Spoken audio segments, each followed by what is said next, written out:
ഒരു മരത്തിനെ നമ്മളൊരു മരത്തിനെ കാണുമ്പോൾ ആ മരത്തിൻ്റെ നിലം മുതൽ ആ മരത്തിൻ്റെ ഏറ്റവും ടോപ്പിലുള്ള ഇല വരെയാണ് നമ്മൾ ആ മരത്തിൻ്റെ ഫിസിക്കലായിട്ടുള്ള പ്രസൻസ് നമ്മൾ നേർക്കുന്നേരം നമ്മൾ മനസ്സിലാക്കുന്നതാണ് അല്ലേ. നമ്മൾ നീളം എന്ന് വെച്ചാൽ മരത്തിൻ്റെ നീളം നിലം മുതൽ അതിൻ്റെ ടോപ്പ് വരെ. പക്ഷെ അങ്ങനെയല്ലല്ലോ, മരത്തിന് വേരുകളും ഉണ്ട്.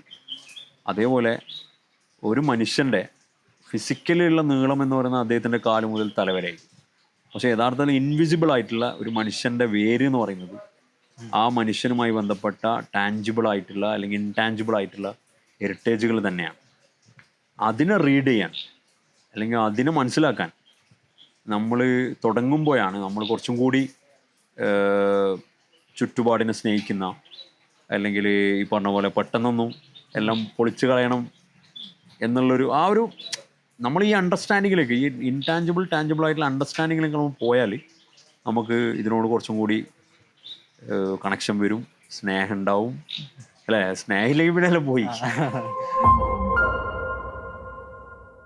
ഇത് നമുക്ക് ഗസ്റ്റ് ആയിട്ടുള്ളത് ഷിയാദ്ക്കാണ്, നമ്മളെ സിറ്റി ഹെറിറ്റേജ് ഫൗണ്ടേഷൻ്റെ ഫൗണ്ടറും ഡയറക്ടറും അല്ലേ.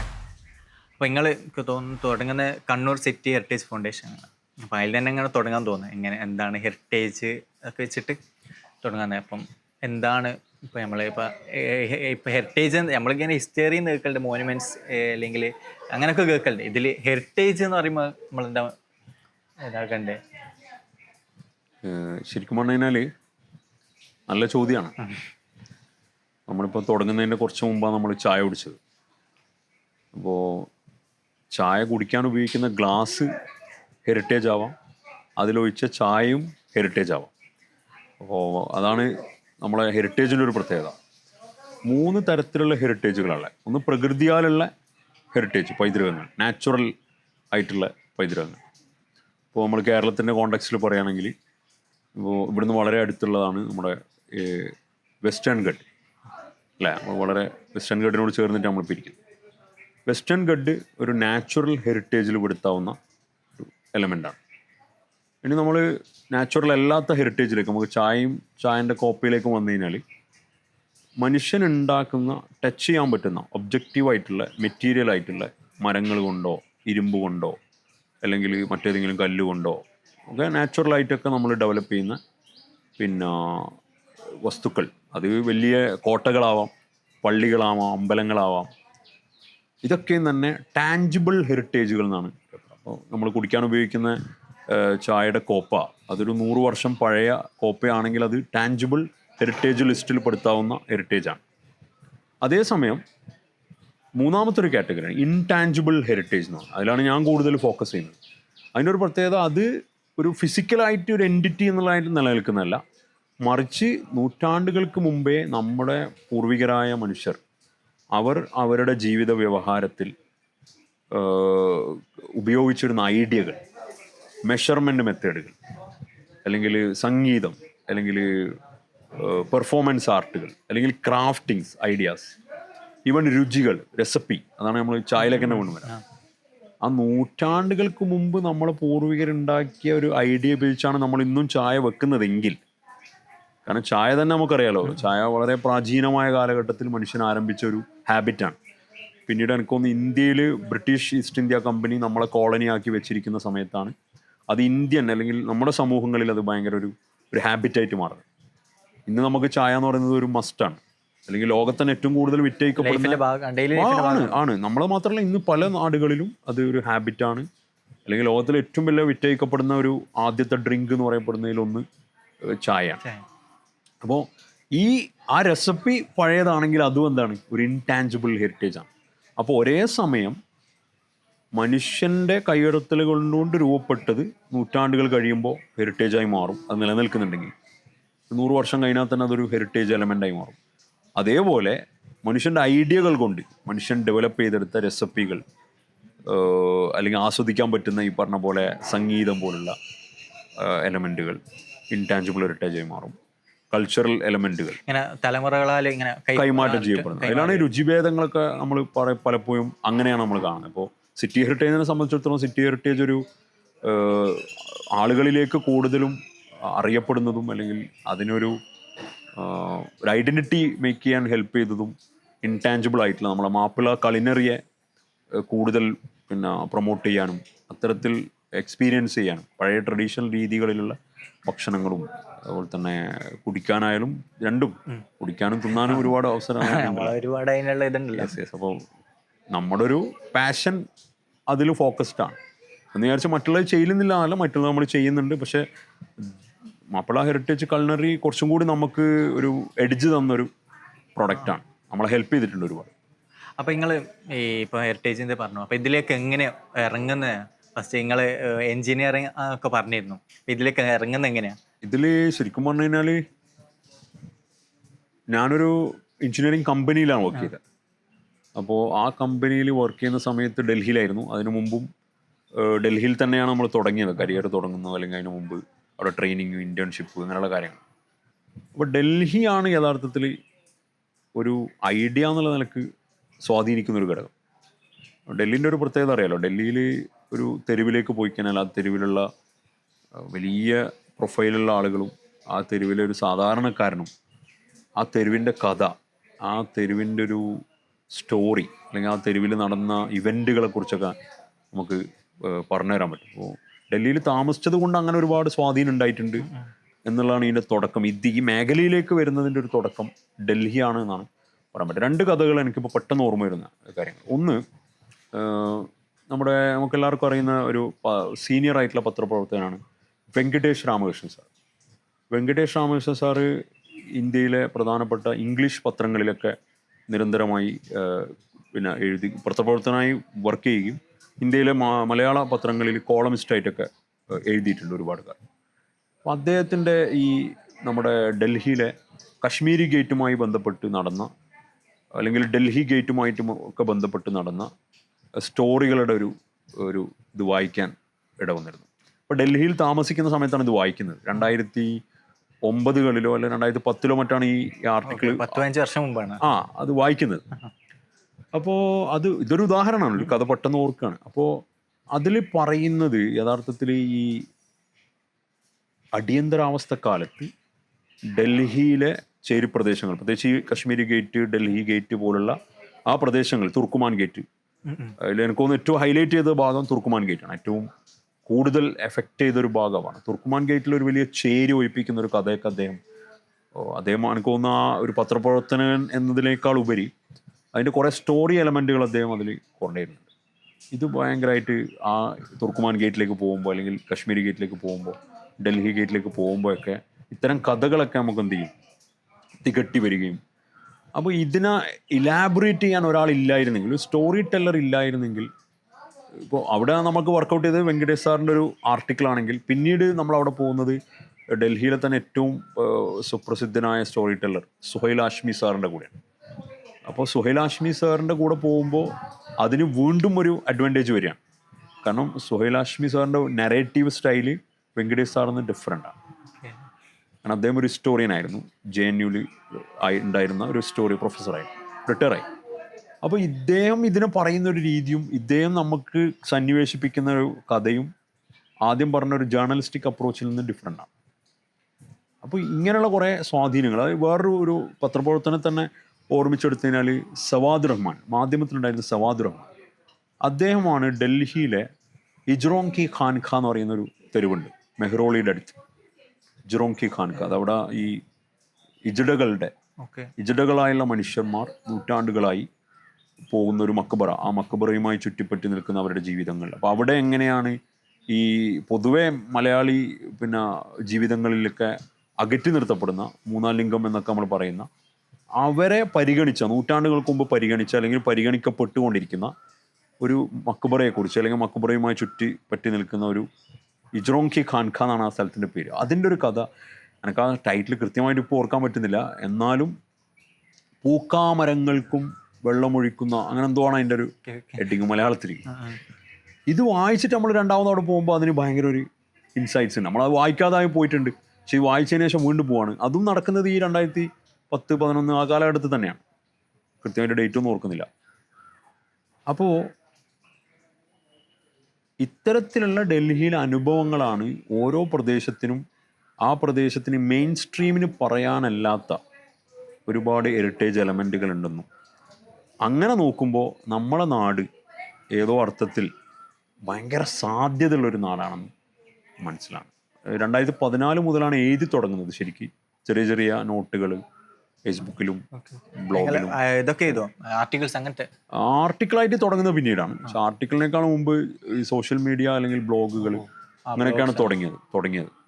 ആർട്ടിക്കിളൊക്കെ പിന്നീടാണ് നമ്മൾ 2017-18 ശേഷമാണ് ഒരു പഠിച്ചിട്ടൊക്കെ ഒരു പ്രബന്ധം എന്നുള്ള രൂപത്തിലൊക്കെ എഴുതാൻ തുടങ്ങിയത്, ശരിക്കും പ്രസന്റ് ചെയ്ത് തുടങ്ങി. അതിനു മുമ്പുള്ളതൊക്കെ ഒരു വേറൊരു സ്വഭാവത്തിലാണ്. പക്ഷെ എഴുതി തുടങ്ങിയിരുന്നു, 14 മുതൽ തന്നെ എഴുതി തുടങ്ങിയിരുന്നു. വേണമെങ്കിൽ പറയാം 18 മുതലാണ് അല്ലെങ്കിൽ 17 മുതലാണ് പ്രസിദ്ധീകരിച്ച് തുടങ്ങിയത് പറയാം. അതിൽ എനിക്ക് തോന്നുന്നു ലോക്ക്ഡൗൺ ഫസ്റ്റ് കഴിഞ്ഞ സമയത്താണ്. ഞാൻ കണ്ണൂരായിരുന്നാണ്, പക്ഷേങ്കിൽ ഞാൻ കണ്ണൂർ എന്നുള്ള സ്ഥലത്ത് അല്ലെ കണ്ണൂർ സിറ്റി വല്ലാണ്ട് എക്സ്പ്ലോർ ചെയ്യാത്ത ആളാണ്. കൂടുതൽ ഞാൻ കോഴിക്കോട് വരിക, ഫ്രണ്ട്സൊക്കെ കൂടുതൽ കോഴിക്കോട് എന്നുള്ള ഇതിലാണ്. അപ്പം ലോക്ക്ഡൗൺ കഴിഞ്ഞ സമയത്താണ് ഫസ്റ്റ് കണ്ണൂർ സിറ്റി കാണാൻ വരുന്നത് മീൻസ് അന്ന് എന്തോ ഒരു ടൈമുണ്ട്, കുറേ ടൈം. അപ്പോൾ എൻ്റെ കസിനൊക്കെ ഉണ്ട്. അപ്പോൾ കസിൻ നിങ്ങളെ വിളിക്കുന്നുണ്ട്. അപ്പോൾ അങ്ങനെ നിങ്ങളെ കൂടെ അത് ആ കുറേ ടൈമുള്ള സമയത്ത് നമ്മളിങ്ങനെ കൊണ്ടുപോകുന്നുണ്ട്. അതിൽ കണ്ണൂർ സിറ്റി വരുന്നുണ്ട്, മറ്റേ ജുമാഅത്ത് പള്ളി വരുന്നുണ്ട്, പിന്നെ അവിടെ മറ്റേ ഇതുണ്ടാവുമല്ലോ പോർട്ട് പോലത്തെ സ്ഥലങ്ങളുണ്ടാവും, അവിടെയൊക്കെ കൊണ്ടുപോകുന്നുണ്ട് നിങ്ങൾ. എന്നിട്ട് ഓരോ കഥകൾ പറയുന്നുണ്ട്. അപ്പോൾ ഞാനിങ്ങനെ ആലോചിക്കുന്നു, കണ്ണൂരിന് ഇങ്ങനെയൊക്കെ ഉണ്ടല്ലേ, അല്ലെങ്കിൽ വലിയൊരു ചരിത്രം ഉണ്ടല്ലേ. അപ്പോൾ ഇങ്ങനെ കണ്ണൂർ സിറ്റി എന്നുള്ള സാധനം നിങ്ങളെ തുടങ്ങുന്നത് കണ്ണൂർ സിറ്റിയാണ്. അപ്പോൾ കണ്ണൂർ സിറ്റിനെ പറ്റിയിട്ട് അല്ലെങ്കിൽ കണ്ണൂർ സിറ്റി എന്നുള്ള സാധനം ഉള്ളൊരു വലിയൊരു എലമെൻ്റ് ആണല്ലോ നിങ്ങളെ ഇതിൽ. കണ്ണൂർ സിറ്റി എന്ന് പറഞ്ഞാൽ ഞാൻ ജനിച്ച നാടാണ്. അപ്പോൾ അത് നമ്മളെ ചോയ്സ് അല്ലല്ലോ, നമ്മളെവിടെ ജനിക്കണം എന്നുള്ളത് നമ്മളെ ചോയ്സ് അല്ല. അപ്പോൾ എൻ്റെ ഫാദർ ഒരു പ്രവാസിയായിരുന്നു. അപ്പോൾ എല്ലാ ഇടവേളകളിലും 2 വർഷം കൂടുമ്പോൾ അല്ലെങ്കിൽ 1 വർഷം കൂടുമ്പോൾ ഒക്കെ വരുന്ന ഇടവേളകളിലാണ് നമുക്ക് ചെറുപ്പത്തിൽ ഫാദറെ കിട്ടുക. അപ്പോൾ 2 മാസം അല്ലെങ്കിൽ 1 മാസം.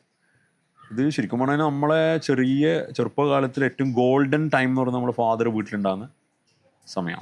നമ്മളെ കൂടെ ഉണ്ടാകുന്ന സമയമാണ് നമുക്ക് ഏറ്റവും ഭയങ്കര സന്തോഷമുള്ള സമയം.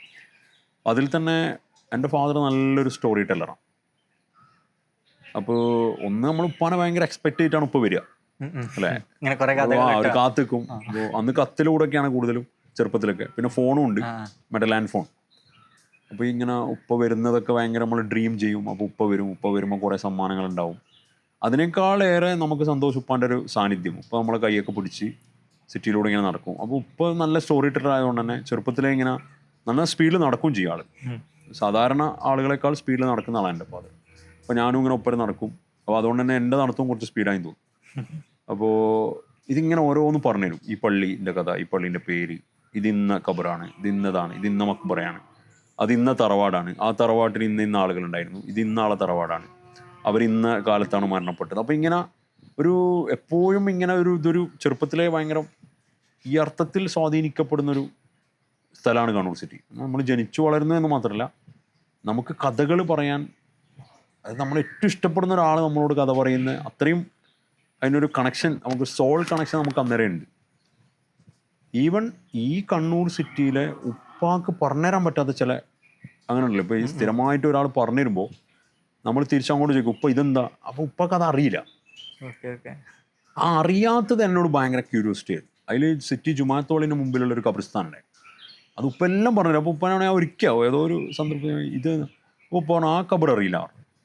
അപ്പോൾ എനിക്ക് ഭയങ്കര ക്യൂരിയോസിറ്റി. കാരണം ഉപ്പാനെ പോലത്തെ ഒരാൾക്ക് ഇത്രയധികം എനർജിയിൽ കഥ പറയുന്ന, ഇത്രയധികം നാട്ടുകാരോടൊക്കെ വളരെ ഭയങ്കര കണക്റ്റഡ് ആയ ഒരാൾക്ക് പറഞ്ഞുതരാൻ പറ്റാത്തൊരു ഖബർ അല്ലെങ്കിൽ ചെറിയൊരു ഖബർസ്ഥാൻ. അപ്പം അത് ഭയങ്കര ക്യൂരിയോസിറ്റി ചെറുപ്പത്തിൽ. സ്കൂൾ പഠിക്കുന്ന സമയത്ത് എപ്പോഴും അതിൻ്റെ മുമ്പിലേക്ക് ഒരു സ്കൂൾ പോവുക. ഞാൻ DAS പഠിച്ചത്. അപ്പോൾ തോപ്പ് എന്നാണ് നമ്മൾ പറയുക. തോപ്പിലാണ് 7ാം ക്ലാസ് വരെ പഠിച്ചത്. അപ്പോൾ എപ്പോഴും ഈ ഖബർ കടന്നിട്ടാണ് പോകുന്നത്. അപ്പോൾ പിന്നീട് വരാനിരിക്കുന്ന ഒരു കാലത്ത് നമ്മൾ അതിൻ്റെ ബാക്കിൽ പോകുന്നോ, ഈ കണ്ണൂർ സിറ്റി ഹെറിറ്റേജ് ഫൗണ്ടേഷൻ തുടങ്ങുന്നൊന്നും നമുക്ക് അന്നറിയില്ലല്ലോ. അപ്പോൾ ഞാൻ മുമ്പ് ആരോടോ പറഞ്ഞിട്ടുണ്ടായിരുന്നു, എന്താണ് കണ്ണൂർ സിറ്റി ഹെറിറ്റേജ് ഫൗണ്ടേഷൻ തുടങ്ങാനുള്ളൊരു കാരണം ചോദിച്ചപ്പോൾ, ഇപ്പം അല്ല കേട്ടോ, വർഷങ്ങൾക്ക് മുമ്പ് ഒരാൾ എന്നോട് ചോദിച്ചിരുന്നു എന്താണ് ഇതിന് കാരണം എന്ന് ചോദിച്ചു. അപ്പോൾ ഞാൻ പറഞ്ഞു കണ്ണൂർ സിറ്റി തന്നെയാണ് അതിന് കാരണം. കണ്ണൂർ സിറ്റിയിൽ ഉയർന്നു കാണുന്ന മിനാരങ്ങളും കണ്ണൂർ സിറ്റിയിൽ ഉയർന്നു കാണുന്ന മീസാങ്കല്ലുകളും തന്നെയാണ് കണ്ണൂർ സിറ്റി ഹെറിറ്റേജ് ഫൗണ്ടേഷൻ തുടങ്ങാൻ കാരണം. അല്ലാതെ ഇതിന് വേറെ കാരണമില്ല. ഒരു പുറത്തുള്ളൊരു എക്സ്റ്റേണൽ റീസൺ കൊണ്ടല്ല, അതിനൊരു കാരണക്കാരനായി, നിമിത്തമായി എന്ന് മാത്രമേ ഉള്ളൂ നമ്മളതിൻ്റെ അങ്ങനെ ഒരായി. അല്ലാതെ കണ്ണൂർ സിറ്റിയിൽ ഇതല്ല, ഇതിനപ്പുറം ഹെറിറ്റേജുമായിട്ട് എലമെൻ്റ് ആയിട്ടുള്ള കാര്യങ്ങൾ തുടങ്ങാനും പ്രവർത്തിക്കാനും മുമ്പോട്ട് പോകാനൊക്കെ ഉള്ള സാധ്യതകളുള്ളൊരു മണ്ണാണ്. മനസ്സിലായില്ലെങ്കിൽ. അപ്പോൾ കണ്ണൂർ സിറ്റി തന്നെയാണ് അത് തുടങ്ങാനുള്ള കാരണം, അല്ലാതെ അതിന് എക്സ്റ്റേണൽ കാരണങ്ങളൊന്നുമില്ല. പിന്നെ എൻ്റെ ഒരു കണക്ഷനാണ് ഞാൻ പറഞ്ഞത്, എൻ്റെ ഫാദർ ഉണ്ടാക്കിയൊരു ബോണ്ടിങ് ആ നാടുമായിട്ട് എനിക്ക് ചെറുപ്പത്തിലേ ഉണ്ട്. ഈ ഒരു ഐഡിയ കിട്ടുന്നത്, ഇതിൻ്റെ ഒരു സ്ട്രക്ചറലായിട്ടുള്ളൊരു ഐഡിയ, ഒരു വിഷൻ ഉണ്ടാകുന്നത് ഡൽഹിയിൽ നിന്നാണ്. ഡൽഹിയിലെ ലൈഫാണ് അതിന് സഹായിച്ചത്. അതിന് ഡൽഹിയിൽ ഒരുപാട് ആളുകൾ, ഒരാളൊന്നുമല്ല, ഒരുപാട് ആളുകൾ ഇൻഫ്ലുവൻസ് ചെയ്തിട്ടുണ്ട്. അവർ പലരും ഈ മേഖലയുമായി ബന്ധപ്പെട്ട, ഇൻടാക്കുമായി ബന്ധപ്പെട്ടാണ്. ഇന്ത്യയിലൊരു പ്രധാനപ്പെട്ട NGO ആണ് ഹെറിറ്റേജിൽ ഇൻടാക്ക് എന്ന് പറയുന്നത്. ഡൽഹിയാണ് അതിൻ്റെ ആസ്ഥാനം. പാൻ ഇന്ത്യൻ NGO ആണ്. ഇന്ത്യയിലുടനീളം പ്രവർത്തിക്കുന്ന NGO ആണ്. ഒരു ജില്ലാ തലങ്ങളിലെ അവരുടെ ചാപ്റ്ററുകൾ. അപ്പോൾ അതൊരു കാരണമാണ്, ഡൽഹിയിലുള്ള ഒരു എലമെൻറ്റ്. അതല്ലാതെ ഒരുപാട് ആളുകൾ ഇൻഫ്ലുവൻസ് ചെയ്തിട്ടുണ്ട്. പക്ഷേ നോക്കൂ, ഇന്ത്യയിൽ നമുക്ക് ഒരു വലിയ രാജ്യമാണ് ഇന്ത്യ. പക്ഷേ അതിൽ നമുക്ക് ഏറ്റവും ഫ്ലെക്സിബിളായിട്ട്, ഏറ്റവും കോൺഫിഡൻസ് ആയിട്ട് ഒരു ചെറിയൊരു, അല്ലേ, അത്ര വലിയൊരു എഫേർട്ടൊന്നുമല്ല, ചെറിയൊരു എഫേർട്ടായിട്ട് സ്റ്റാർട്ട് ചെയ്യാൻ നമുക്ക് പറ്റുക നമ്മുടെ സ്വന്തം സ്ഥലത്ത് തന്നെയാണ്. അപ്പോൾ അതെ. അപ്പോൾ നമുക്ക് ചെറുപ്പത്തിൽ അറിയുന്ന, നമുക്ക് ഓരോ മുക്കും മൂലയും അറിയുന്ന, നമുക്ക് ഏത് തറവാട്ടിലും സലാം ചൊല്ലിക്കടന്ന് ചെല്ലാൻ പറ്റുന്നൊരു സ്ഥലം, അല്ലെങ്കിൽ ഏത് പള്ളിയിലും നമുക്ക് വളരെ ധൈര്യസമേതം പോകാനും അവിടെയുള്ള പള്ളി കമ്മിറ്റികളായിട്ട് സംസാരിക്കാനും ആ ഒരു ഫ്ലെക്സിബിലിറ്റി ഒരു വലിയ സ്ഥാപനമൊന്നുമല്ലല്ലോ. നമ്മൾ തുടങ്ങുന്നത് ഒരു ഇൻഡിവിജ്വൽ എന്നുള്ള നിലക്കും ഒപ്പരമുള്ള കുറച്ച് സുഹൃത്തുക്കളൊക്കെ എന്നുള്ള നിലക്കാണ്. പിന്നീടാണ് ഇതൊരു, മുമ്പോട്ട് പോകുമ്പോഴാണ് ഇത് മാറി മാറി ഡെവലപ്പായി വരുന്നത്. ആ സ്റ്റാർട്ടിങ്ങിൽ ഒബ്വിയസ്ലി ഇൻഡിവിജ്വലായിരുന്നു. പിന്നീട് വളരെ അടുത്ത കുറച്ച് സുഹൃത്തുക്കൾ, ഫോട്ടോഗ്രാഫർമാരായിട്ടുള്ള, അല്ലെങ്കിൽ അത്തരത്തിലുള്ള ക്രിയേറ്റീവായിട്ട് തന്നെ സപ്പോർട്ട് ചെയ്യുന്ന കുറേ ആളുകൾ. അങ്ങനെയാണ് ഇതിൻ്റെ തുടക്കം. അങ്ങനെ അല്ല, അതിൽ പള്ളികൾ ഭയങ്കര പ്രധാനപ്പെട്ട ഒരു കാര്യമാണ്. നിങ്ങളിപ്പം പറഞ്ഞ ടാഞ്ചിബിൾ ആയിട്ടുള്ള ഹെറിറ്റേജ്, അതിൽ പള്ളികൾ ഭയങ്കര പ്രധാനപ്പെട്ട ഒന്നാണല്ലോ. അപ്പോൾ ഇങ്ങനെ ഞാൻ എവിടെയോ ഇങ്ങനെ വായിച്ചിരുന്നു വെച്ചാൽ, പള്ളികൾ എന്ന് പറഞ്ഞാൽ മുമ്പ് വെറും ഒരു ആരാധനാലയങ്ങളിനപ്പുറത്തേക്ക് ഇതെന്താണ്, ഒരു എംബസി പോലെ വർക്ക് ചെയ്തിരുന്നു, അല്ലെങ്കിൽ സാമൂഹിക എന്താണ് സൊസൈറ്റിയിൽ കൈമാറ്റങ്ങൾ നടത്തിയിരുന്ന ഒരു സ്ഥലമായിരുന്നു പള്ളി എന്നാണ്.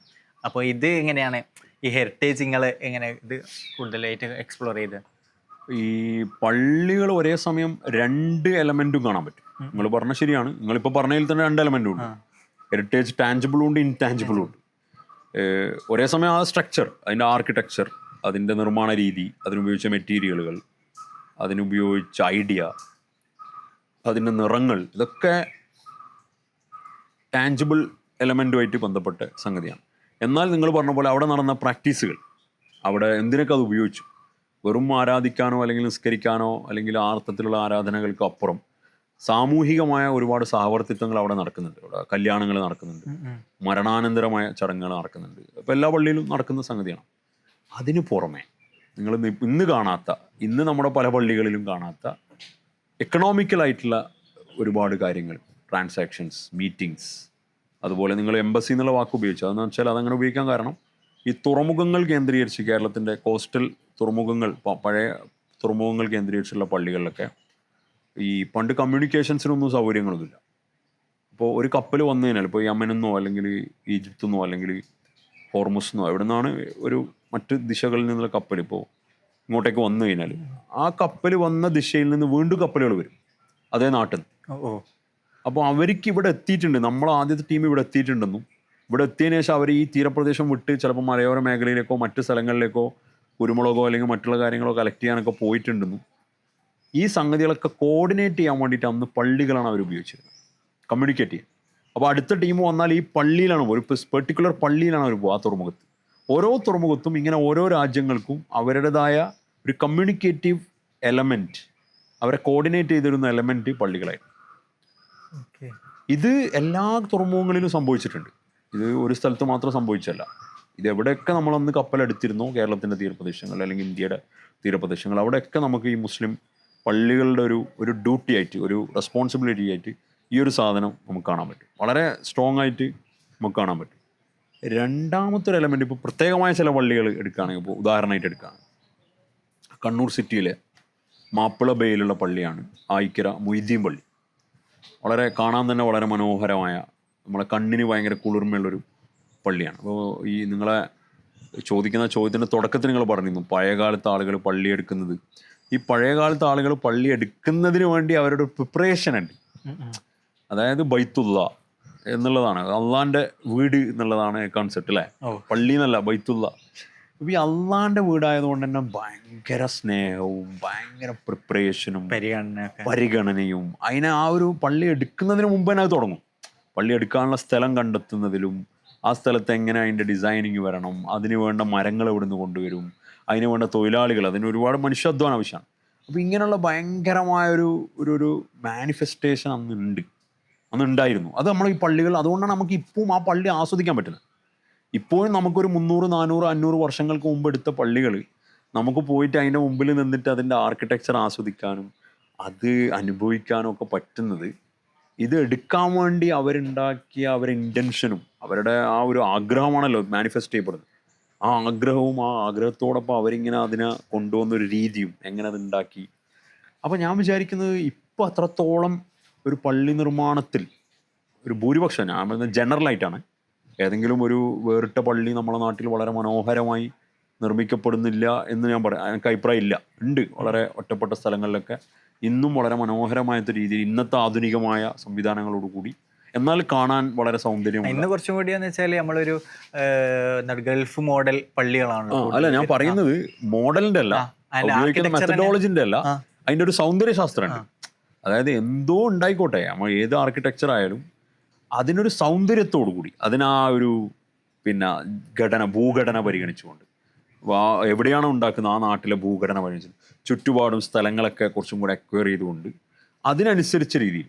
അപ്പോൾ പലപ്പോഴും നമുക്ക് ഇന്ന് ഈ ലാൻഡ് ഇഷ്യൂ ലാൻഡ് ഭയങ്കര കോസ്റ്റാണ് കേരളത്തിൽ അല്ലേ. അതുകൊണ്ട് തന്നെ പലപ്പോഴും ഈ പള്ളി നിർമ്മാണത്തിലുള്ള ആളുകൾ ലാൻഡ് എത്രയാണോ മാക്സിമം പള്ളി എടുക്കേണ്ട അത്ര തന്നെയാണ് ലാൻഡ് വാങ്ങുക.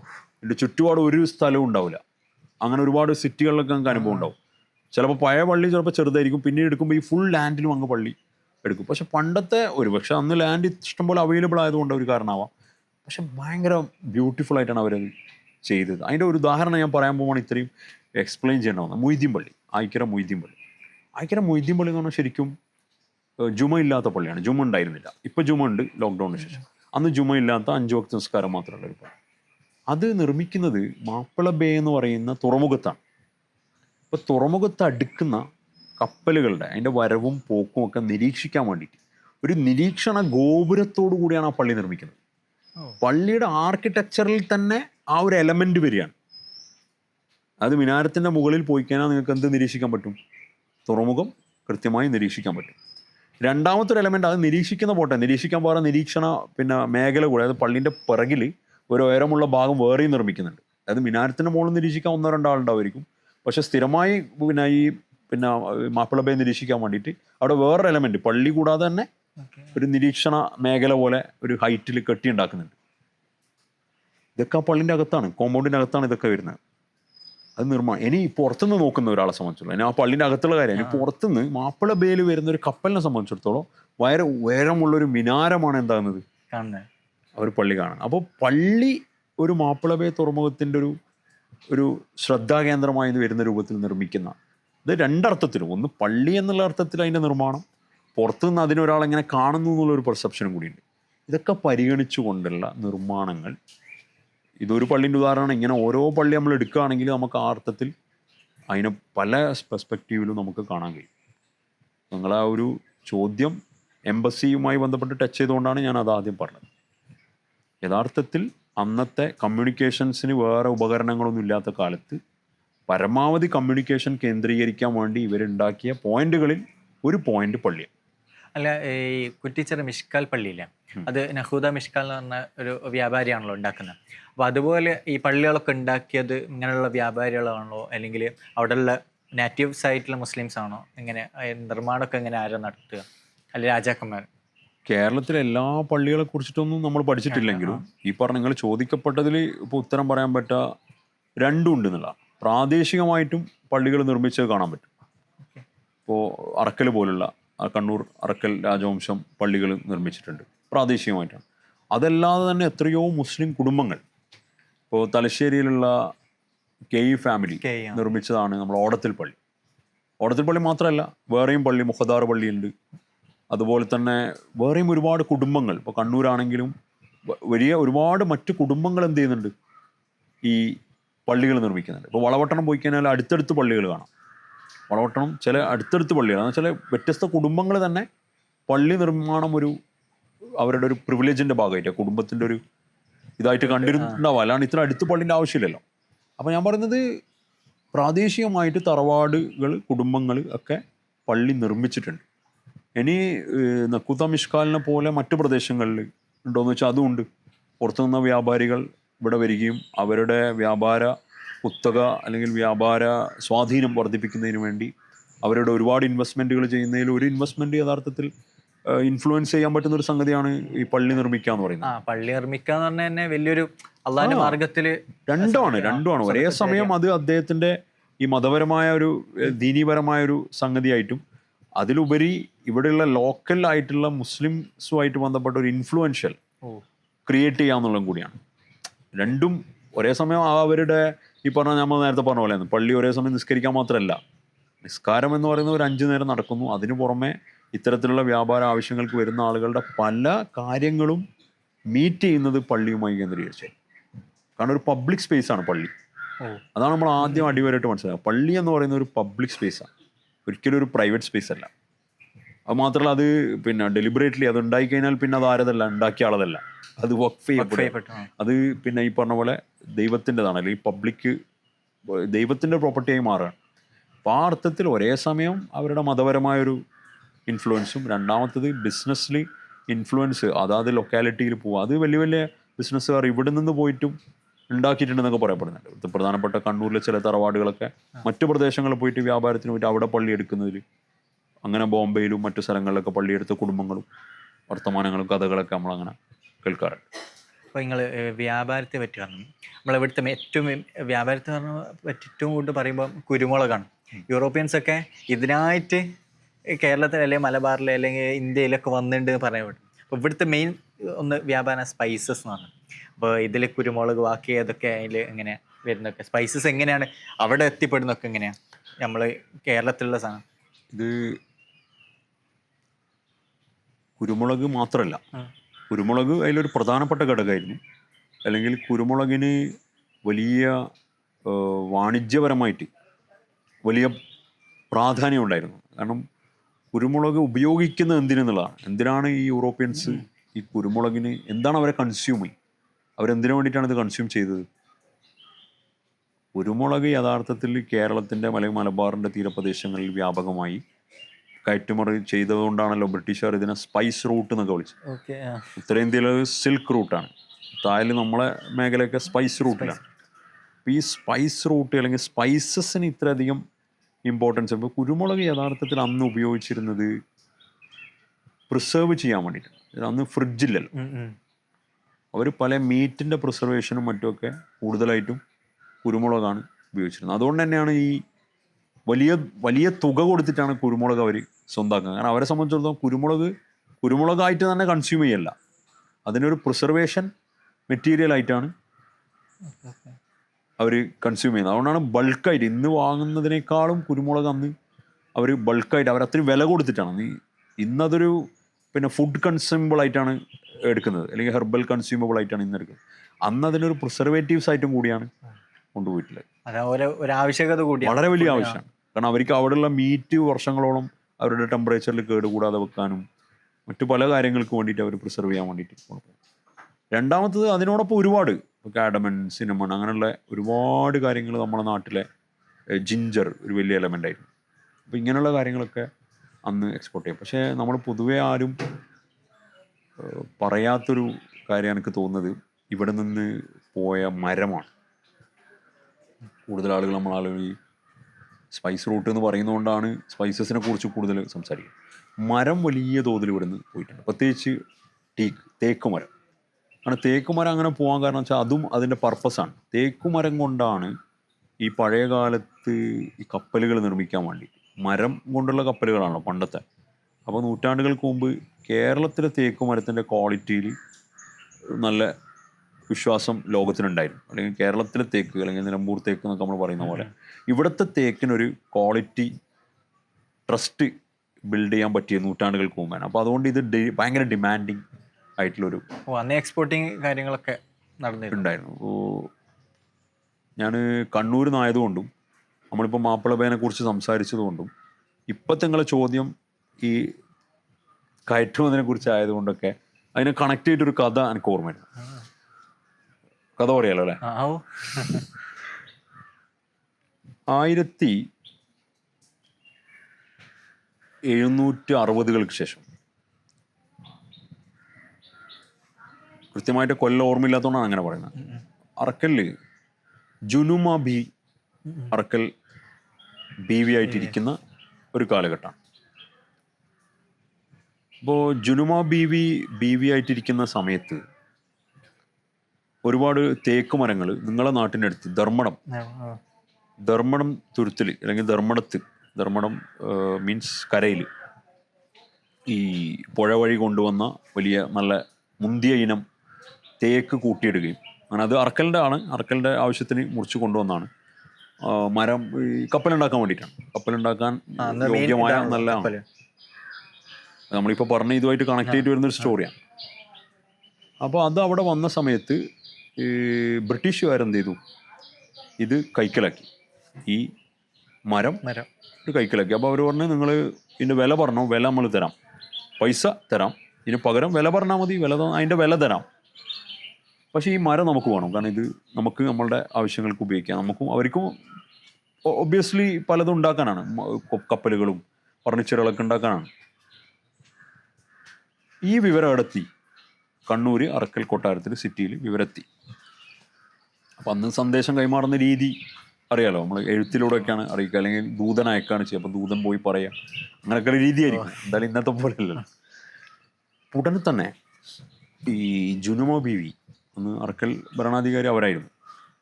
ജുനുമ ബീവി ഉടനെ തന്നെ ഒരാളെ മാപ്പിളബേൽ എന്താണ്, അതായത് കൊട്ടാരത്തിന് മുമ്പിലാണ് മാപ്പിളബേൽ എന്താണ് നടക്കുന്നതെന്നുള്ള അന്വേഷിക്കാൻ ആളെ വിടുന്നു. കുറച്ച് കഴിഞ്ഞപ്പോൾ അന്വേഷിക്കാൻ പോയ ആൾ തിരിച്ചു വരുന്നു.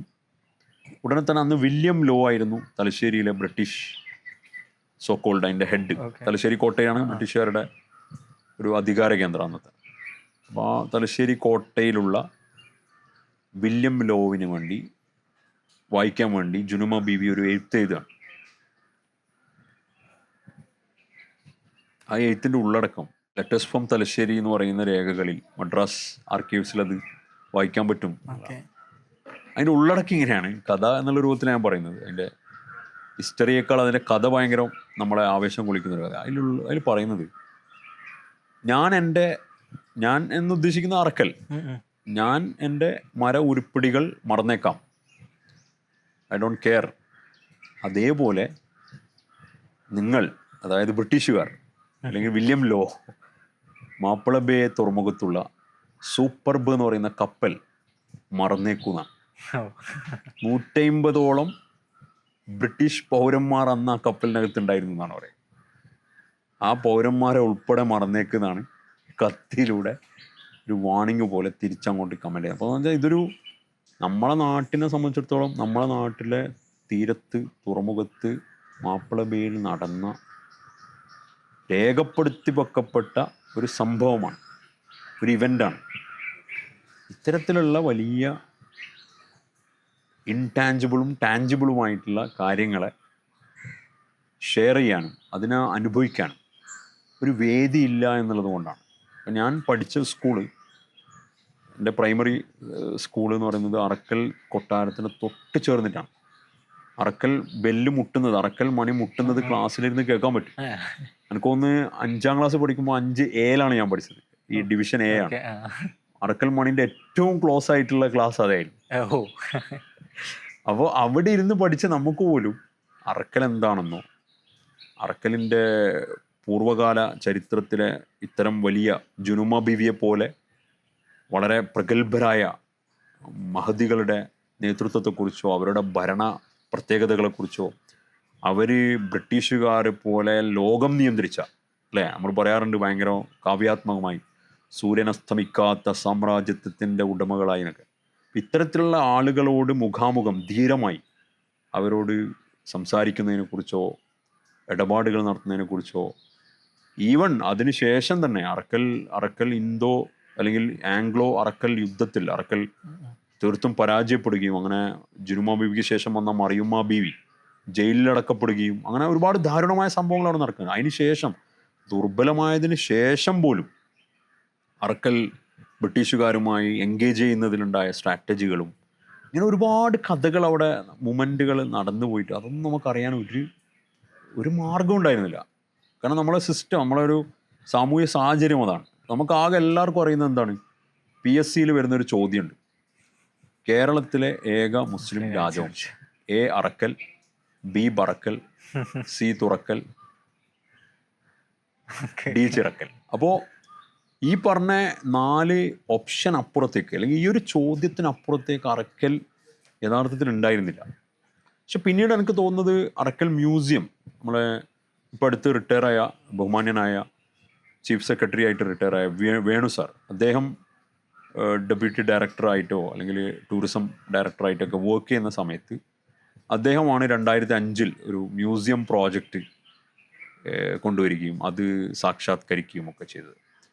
അതിനുശേഷം ഒരുപാട് മാറ്റം വന്നു. പിന്നീട് KKN കുറുപ്പിന് ഒരു പുസ്തകം പുറത്തു വരുന്നു. അപ്പോൾ അത് പിന്നീട് കുറച്ചും കൂടി അറക്കലിനെ കുറിച്ചൊക്കെ ആളുകൾ സംസാരിക്കാനുള്ളൊരു കാരണമായി വന്നു. പക്ഷെ എന്നാൽ പോലും സ്റ്റിൽ നമ്മളിപ്പോൾ സംസാരിക്കുന്ന സമയം വരെ ഒരു സിനിമ മലയാളത്തിൽ ജുനുമ ബീവിയെ കുറിച്ച് ഉണ്ടായിട്ടില്ല. അല്ല, അതിൽ തന്നെ അറക്കലിനെ പറ്റിയിട്ട് തന്നെ നമ്മൾ അറക്കലിനെ പറ്റി അറിയാന്നല്ലാണ്ട് ജുനുമ ബീവിയെ പറ്റിയിട്ട് ആർക്കും അങ്ങനെ വലിയ ഞാൻ പറയുമ്പോൾ നിങ്ങൾ ഇടപെട്ടാണ്. ജുനുമ ബീവി പറ്റി ഉണ്ടായിട്ടെന്നുള്ളതല്ല, അറക്കലുമായി ബന്ധപ്പെട്ട ഒരു സംഗതിയും പോപ്പുലർ മീഡിയയിൽ വന്നിട്ടില്ല. അപ്പോൾ സിറ്റി ഹെറിറ്റേജ് ഫൗണ്ടേഷൻ തുടക്കത്തിലേ ശ്രദ്ധിക്കുന്നത് അക്കാദമികമായി ഇടപെടാൻ ഒരുപാട് ആളുകൾ തുടങ്ങി. അക്കാഡമികമായി ഇടപെടുന്നതിനപ്പുറം, അത് വേണ്ടെന്നല്ല, അത് വേണം ഒബ്വിയസ്ലി, അതിപ്പോൾ ഉള്ളതിനേക്കാൾ ഇരട്ടിയിൽ വേണം. അതോടൊപ്പം തന്നെ നോൺ അക്കാഡമിക്കലായി എന്ത് ചെയ്യാൻ പറ്റും. അപ്പോൾ അവിടെയാണ് സിറ്റി ഹെറിറ്റേജ് ഫൗണ്ടേഷൻ അല്ലെങ്കിൽ സിറ്റി ഹെറിറ്റേജ് ഇപ്പോൾ കറൻ്റ്ലി പ്രസക്തമാകുന്നത്. അവിടെയാണ് നോൺ അക്കാഡമിക് വേയിൽ എങ്ങനെ ഇത്തരം പൈതൃകങ്ങളിലേക്ക്, ഇത്തരം ചരിത്ര സംഭവങ്ങളിലേക്ക് വളരെ ഡീറ്റെയിൽ ആയിട്ട് തന്നെ, അത് സ്റ്റോറി ടെല്ലിംഗ് വാക്കുകളാവാം, അതിനെ പിന്നെ റീക്രിയേറ്റ് ചെയ്യുന്ന ഇവൻറ്റുകളാവാം, കൾച്ചറൽ ഇവൻറ്റുകളാവാം, പിന്നെ അത്തരത്തിലുള്ള പഴയ ടോണിൽ തന്നെ പഴയ കഥകൾ പാട്ടായിട്ട് പാടാൻ പറ്റും. അങ്ങനെ ഒരു സംഭവം നമുക്ക് ആവിഷ്കരിക്കാൻ പറ്റിയിട്ടുണ്ടായിരുന്നു. അതായത് ഇപ്പോൾ നമ്മളിപ്പോൾ പറഞ്ഞു വരുന്ന കഥകളൊക്കെ തന്നെ ഒരു ഉദാഹരണം പറഞ്ഞു കഴിഞ്ഞാൽ 1525 ഈ പോർച്ചുഗീസുകാർ വളരെ ശക്തമായി ഈ അറക്കലുമായി ബന്ധപ്പെട്ട് ഡീൽ ചെയ്യുന്ന സമയത്ത്, അതായത് അറക്കലിൻ്റെ നാവികസേന തലവനായിരുന്ന ബലി ഹസനെ പിടിച്ചു കൊണ്ടുപോവുകയും അങ്ങനെ ആഴ്ചകളോളം തടങ്കലിൽ പാർപ്പിക്കുകയും പിന്നീട് വാസ്കോഡ ഗാമയുടെ 3ാം വരവ് 1524 ഡിസംബറിൽ അദ്ദേഹം ആദ്യം ഗോവയിൽ വരുന്നു, പിന്നീട് കണ്ണൂർ വരുന്നു. കണ്ണൂർ ഈ പിടിച്ചു കൊണ്ടുവന്ന ബലി ഹസനെ കൊല്ലണം എന്നുള്ള തീരുമാനം ഉണ്ടാവുന്നു. അങ്ങനെ കാരണം അദ്ദേഹമാണ് അന്ന് ഫൈനൽ ഡിസിഷൻ എടുക്കുന്ന ഒരു പ്രധാനപ്പെട്ട ആൾ, ഗോമ.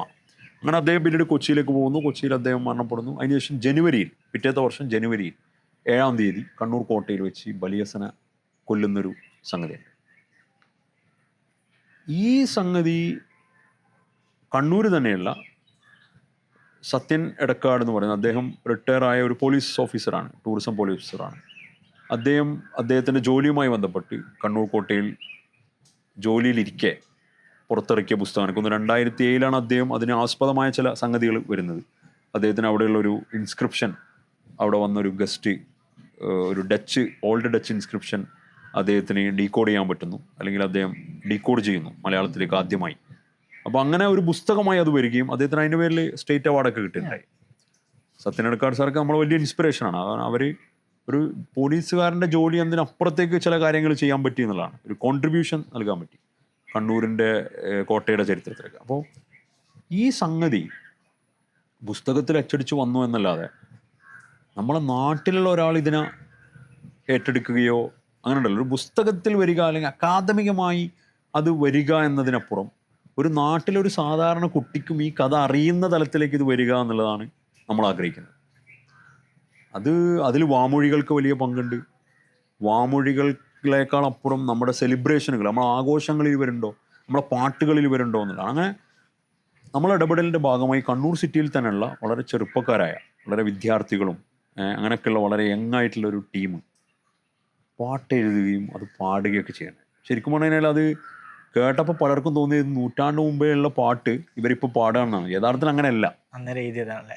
അർത്ഥത്തിൽ ഈ പറഞ്ഞ അക്കാദമിക്കലായിട്ട് വർക്ക് ചെയ്ത ആളുകളുടെ പുസ്തകങ്ങളിൽ നിന്ന് ഇൻസ്പയർ ചെയ്തുകൊണ്ട് ആ വരികളെ വളരെ കാവ്യാത്മകമായി റീവർക്ക് ചെയ്ത് പാട്ടെഴുതി അതിനെ ട്യൂൺ ചെയ്ത് അതിനെ പാടി അവതരിപ്പിക്കുകയാണ് ചെയ്തത്. അതൊക്കെ നടക്കുന്ന ഇപ്പോഴാണ്. ഏറ്റവും ഒടുവിൽ നമുക്ക് ഭയങ്കര സന്തോഷം എന്താ വെച്ചാൽ നാട്ടിലെ മുഴുവൻ ആളുകളും ഒരൊറ്റ ഒരു ടീമായി നിൽക്കുകയും കണ്ണൂരിലെ ബഹുമാന്യനായ കണ്ണൂർ കോർപ്പറേഷൻ മേയർ മുസ്ലിം മഠത്തിൽ അദ്ദേഹത്തിൻ്റെ നേതൃത്വത്തിൽ 500ാം രക്തസാക്ഷിത്വ ദിനം, ഈ 1525 കൊല്ലപ്പെട്ട അറക്കലിലെ സൈനിക കമാൻഡറായ ബലിയസനെ 500 വർഷത്തിന് ശേഷം ഒരു നാട്ടിലെ ജനത മേയറുടെ നേതൃത്വത്തിൽ ആ രക്തസാക്ഷിത്വത്തെ സെലിബ്രേറ്റ് ചെയ്തു, അല്ലെങ്കിൽ ആഘോഷിച്ചു, അല്ലെങ്കിൽ അതിനെ അനുസ്മരിച്ചു എന്ന് പറയുമ്പോൾ അവിടെയാണ് നമ്മളെപ്പോലുള്ള ചെറിയ കൂട്ടായ്മകളുടെയും അല്ലെങ്കിൽ നമ്മോട് സഹകരിക്കുന്ന ആളുകളുടെ ഇടപെടലുകൾ പ്രസക്തമാകുന്നു, അല്ലെങ്കിൽ ഇത് ആളുകൾ ഏറ്റെടുക്കുന്നു, ജനകീയമാവുന്നു എന്ന് പറയില്ല. നമ്മൾ അക്കാദമിക സ്വഭാവം മാത്രമായി പോയി കഴിഞ്ഞാൽ അതിന് ഈ ഒരു ജനകീയത കൈവരിക്കാൻ സാധിക്കില്ല. ഇത് തിരിച്ചറിഞ്ഞുകൊണ്ടാണ് നമ്മൾ തുടക്കത്തിൽ മുതൽ തന്നെ മുമ്പോട്ട് പോകുന്നത്. അതിൽ അറക്കൽ എന്നുള്ള നിങ്ങളിപ്പോൾ പറഞ്ഞപ്പോൾ അതിൽ നിങ്ങൾക്ക് കുറേ അറക്കലിനെ പറ്റിയിട്ട് കുറേ പറയാനുണ്ടാവും. അപ്പോൾ ഇപ്പോഴും അറക്കൽ ഫാമിലി ഇന്നും നിലനിൽക്കുന്നുണ്ടോ? ചില അതിൻ്റെ പിൻഗാമികളായ ആളുകൾ ഏകദേശം 200-ലധികം ആളുകൾ അറക്കൽ കുടുംബാംഗങ്ങളായിട്ട് തന്നെ നിലനിൽക്കുന്നുണ്ട്. അവർ മാട്രിലീനിയൽ സിസ്റ്റമാണ്, മാതൃദായകത്തെ രീതിയാണ് അവർ ഫോളോ ചെയ്യുന്നത്. ഉമ്മ താവഴിയാണ്. നമ്മൾ കണ്ണൂർ എല്ലാവരും അങ്ങനെയാണ്. ഞാൻ ഉൾപ്പെടെ നമ്മളെ തറവാട് എന്ന് പറയുന്നത് ഉമ്മ തറവാടായിരിക്കും. അപ്പോൾ ആ രീതിയിൽ ഒരു 200 ചില്ലാനം ആളുകളുള്ള ഒരു കുടുംബമായി അവരിപ്പോഴും നിൽക്കുന്നുണ്ട്. അവരിപ്പോൾ പിന്തുടരുന്നത് അവരുടെ കുടുംബത്തിലെ ഏറ്റവും പ്രായമുള്ള ആൾ അവരുടെ കുടുംബത്തിൻ്റെ സ്ഥാനിയായിട്ട്, സുൽത്താൻ എന്ന് പറയുമ്പോൾ അവരുടെ മരണശേഷം അടുത്ത ആളാരാണോ കുടുംബത്തിലെ ഏറ്റവും പ്രായമുള്ള അവർ സ്ഥാനിയായി വരുന്ന രീതിയാണ്. ഇപ്പോൾ ബഹുമാന്യനായ ഹമീദ് ഹുസൈൻ കോയമ്മ തങ്ങൾ, അദ്ദേഹമാണ് ഇപ്പോൾ അറക്കലിൻ്റെ സ്ഥാനിയായിട്ട് ഉള്ളത്. അപ്പം ഈ ജുനുമ ബീവി എന്ന് പറഞ്ഞു, അല്ലെങ്കിൽ എന്താണ് സ്ത്രീകളായിട്ടുള്ള രാജാക്കന്മാരെന്ന് പറഞ്ഞു. അപ്പോൾ ഇവരെങ്ങനെയാ ഇത്? അതാണ് ഞാൻ പറഞ്ഞത്, ഏറ്റവും പ്രായമുള്ളത്, ഏറ്റവും പ്രായമുള്ള സ്ത്രീ ഇതില്ല, സ്ത്രീ പുരുഷ കുറച്ചു കാലമായിട്ട് സ്ത്രീകളായിരുന്നു.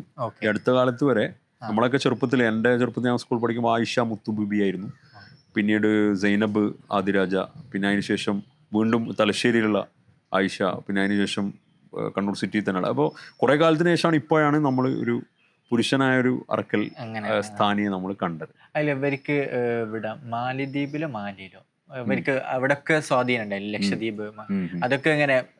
ഇത് നമ്മൾ ബ്രിട്ടീഷ് രേഖകൾ പ്രകാരം ബ്രിട്ടീഷുകാരുടെ കാലത്താണ് ലക്ഷദ്വീപ് അറക്കലിൻ്റെ കയ്യിൽ നിന്ന് നഷ്ടപ്പെടുന്നത്, ഒരു ഉടമ്പടിയിലൂടെയാണ്.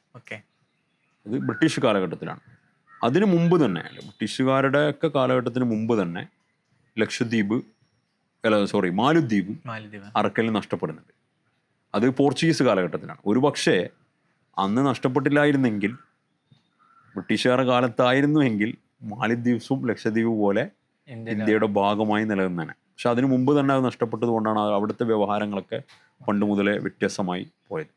അതായത് ഒരു 4-5 നൂറ്റാണ്ടപ്പുറം മാലദ്വീപുകളിലെയും ലക്ഷദ്വീപുകളിലെയും പിന്നെ നിയന്ത്രണം കണ്ണൂർ കേന്ദ്രീകരിച്ച അറക്കലിൻ്റെ കയ്യിലായിരുന്നു എന്നാണ് നമ്മൾ മനസ്സിലാക്കേണ്ടത്.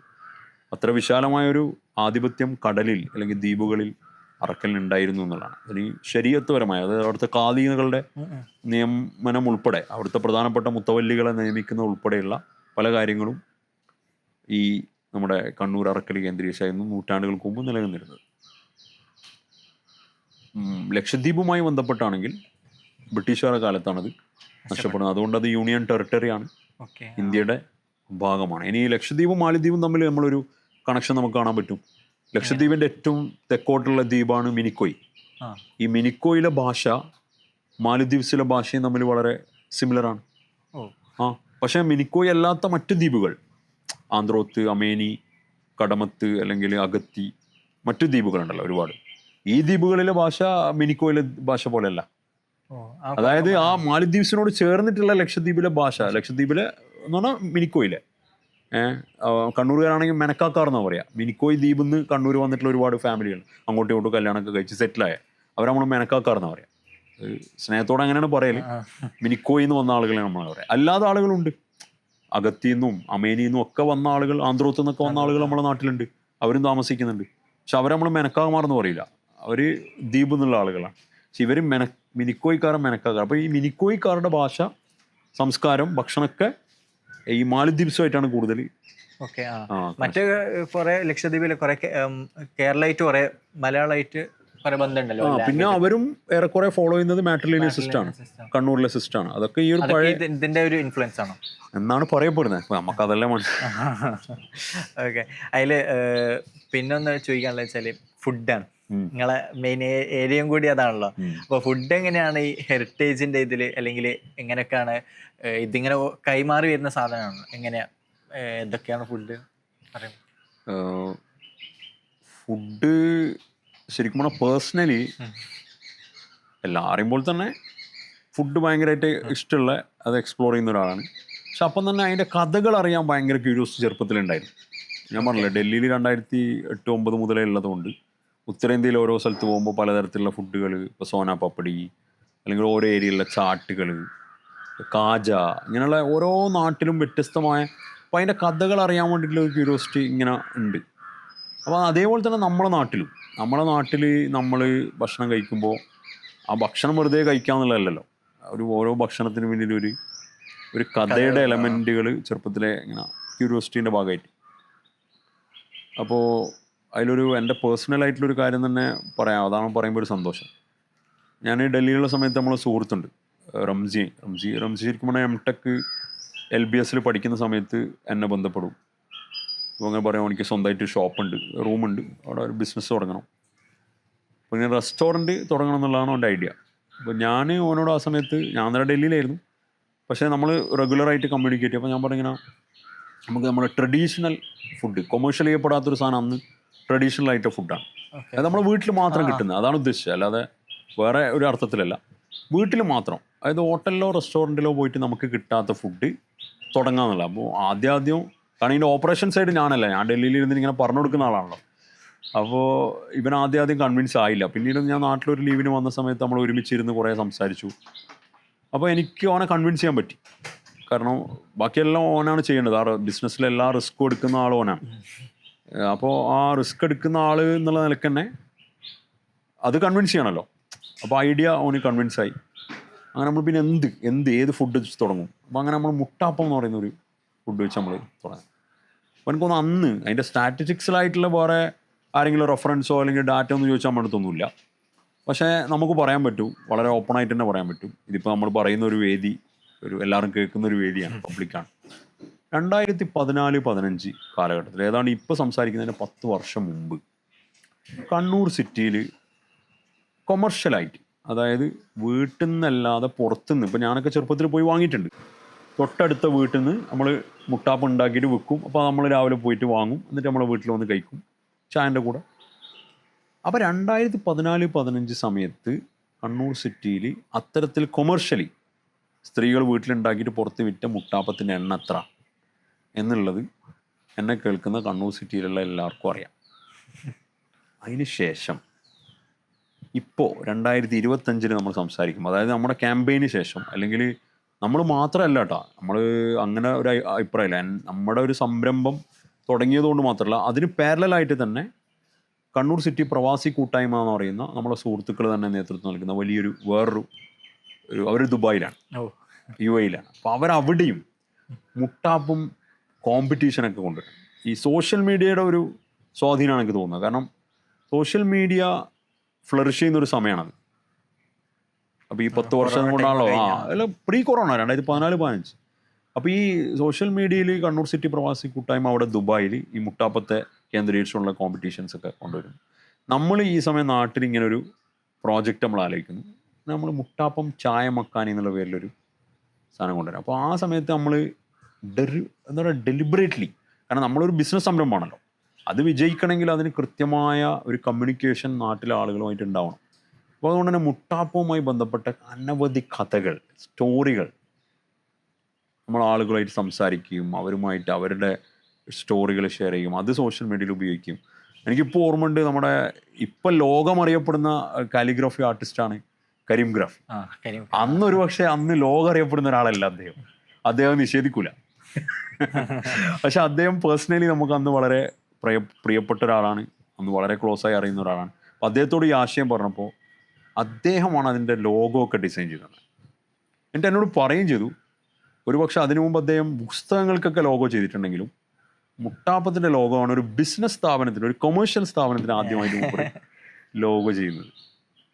ഭയങ്കര മനോഹരമായ ലോഗമാണ്. ആ ലോഗോ മാത്രമല്ല, ആ ഐഡിയയെ അത്തരത്തിൽ റിഫ്ലക്റ്റ് ചെയ്യുന്നൊരു ലോഗമാണ്. അപ്പോൾ അങ്ങനെ ഒരു ഫുഡ് എലമെൻറ്റിനെ നമ്മൾ സിമ്പിളായിട്ട് ഒറ്റയ്ക്ക് ചെയ്തതോ ഒന്നുമല്ല, മറിച്ച് അതിനെ ഒരുപാട് ആളുകൾ, ഞാൻ ഇപ്പോൾ പറഞ്ഞ പോലെ ഒരുപാട് കൂട്ടായ്മകൾ, ആ മനുഷ്യന്മാർ എല്ലാവരും ഇതിൻ്റെ ഭാഗമാണ്. അതുണ്ടാക്കാൻ അറിയുമായിരുന്ന കുറച്ച് പ്രായമുള്ള സ്ത്രീകളാണ് അന്നുണ്ടായിരുന്നത്. ഞാൻ ആരും പേരിപ്പോൾ പറയുന്നില്ല, അതിൽ പല ആളുകളും മരണപ്പെട്ടു പോയി. എനിക്ക് വളരെ പ്രിയപ്പെട്ട ചില ആളുകൾ അതിലുണ്ട്, മരണപ്പെട്ടു പോയി. ആ മുട്ടാപ്പും അന്ന് ആ ക്യാമ്പയിനും ആ സംരംഭവും ഈ പറഞ്ഞ പോലെയുള്ള മറ്റ് കൂട്ടായ്മകളുടെ പ്രവർത്തനങ്ങളും ഒന്നും നമ്മളിവിടെ വില കുറച്ച് കാണുന്നില്ല. ഇന്ന് നമ്മളെ കണ്ണൂർ സിറ്റിയിൽ കുറേ ആളുകൾക്ക് ഇത് ഉണ്ടാക്കാൻ പഠിച്ചു. അപ്പോൾ അടുത്തൊരു 100 കൊല്ലത്തേക്ക് ഈ മുട്ടാപ്പം നമ്മളെ നാട്ടിൽ നിലനിൽക്കും എന്നുള്ളൊരു ഗ്യാരണ്ടി നമുക്കിപ്പോൾ പറയാൻ കഴിയും. അപ്പോൾ ഞാൻ പറഞ്ഞു വരുന്നത്, ഫുഡിനെ ആ അർത്ഥത്തിൽ കൊമേഴ്ഷ്യൽ ചെയ്തതുകൊണ്ട് ആ ഫുഡ്, ആ റെസിപ്പി, ആ ഐഡിയ കുറച്ചും കൂടി ദൃഢമായി എന്നുള്ളതാണ്. എത്രയോ ഇരട്ടി 10 മടങ്ങ് മുട്ടാപ്പം ഇന്ന് കൊമേഴ്ഷ്യലി രാവിലെ വിൽക്കുന്നുണ്ട് കണ്ണൂർ സിറ്റി. അതിൻ്റെ ബെനിഫിറ്റ് അവിടുത്തെ വീട്ടമ്മമാർക്കാണ്, അത് ഉണ്ടാക്കുന്ന സ്ത്രീകൾക്കാണ്. ഇതിൻ്റെ ഒരു 90% ബെനിഫിറ്റ് പോകുന്നത് ആ ഉണ്ടാക്കുന്ന സ്ത്രീകൾക്കാണ്. ഒരു 10-20% ആ വിൽക്കുന്ന കടക്കാരന് ഒരു പ്രോഫിറ്റായിട്ട് നമുക്ക് കാണാൻ പറ്റും. അതും നമ്മൾ കാണുന്നു, അതിൻ്റെ എലമെൻ്റ് ഉണ്ടല്ലോ, ബിസിനസ് എലമെൻ്റ് ഉണ്ട്. അപ്പോൾ ഈ അർത്ഥത്തിൽ വലിയൊരു സംഗതിയാണ് ഈ ഫുഡുമായി ബന്ധപ്പെട്ട ഹെറിറ്റേജ് എന്ന് പറയുന്നത്. അതായത് ഏതെങ്കിലും ഒരു നിൽക്കാൻ പോകുന്ന, അല്ലെങ്കിൽ ആർക്കും അറിയാത്തൊരു ട്രഡീഷണൽ സാധനത്തെ നിങ്ങൾ അടുത്ത തലമുറയോട് നിങ്ങളിത് പഠിക്കണം, ഇത് ഹെറിറ്റേജാണ്, ഇതിന് ഭയങ്കര സംഗതിയാണ്, ഇത് ഇനി അടുത്ത തലമുറ ആരും ഉണ്ടാക്കാൻ ബാക്കിയില്ല എന്ന് പറയുന്നതിന് പകരം നിങ്ങളതിനെ അതിൻ്റെ സ്റ്റോറികളിലൂടെ അതിനെ കൊമേഴ്ഷ്യൽ ചെയ്യാൻ ശ്രമിക്കുന്നതിലൂടെ ഇടപെടുമ്പോൾ വളരെ സ്ലോലി എന്നാൽ വളരെ ഡ്രാസ്റ്റിക്കലി അതെല്ലാവരും ഏറ്റെടുക്കുന്നതാണ് ആ മുട്ടാപ്പത്തിൻ്റെ ഉദാഹരണം ഞാൻ പറയാം.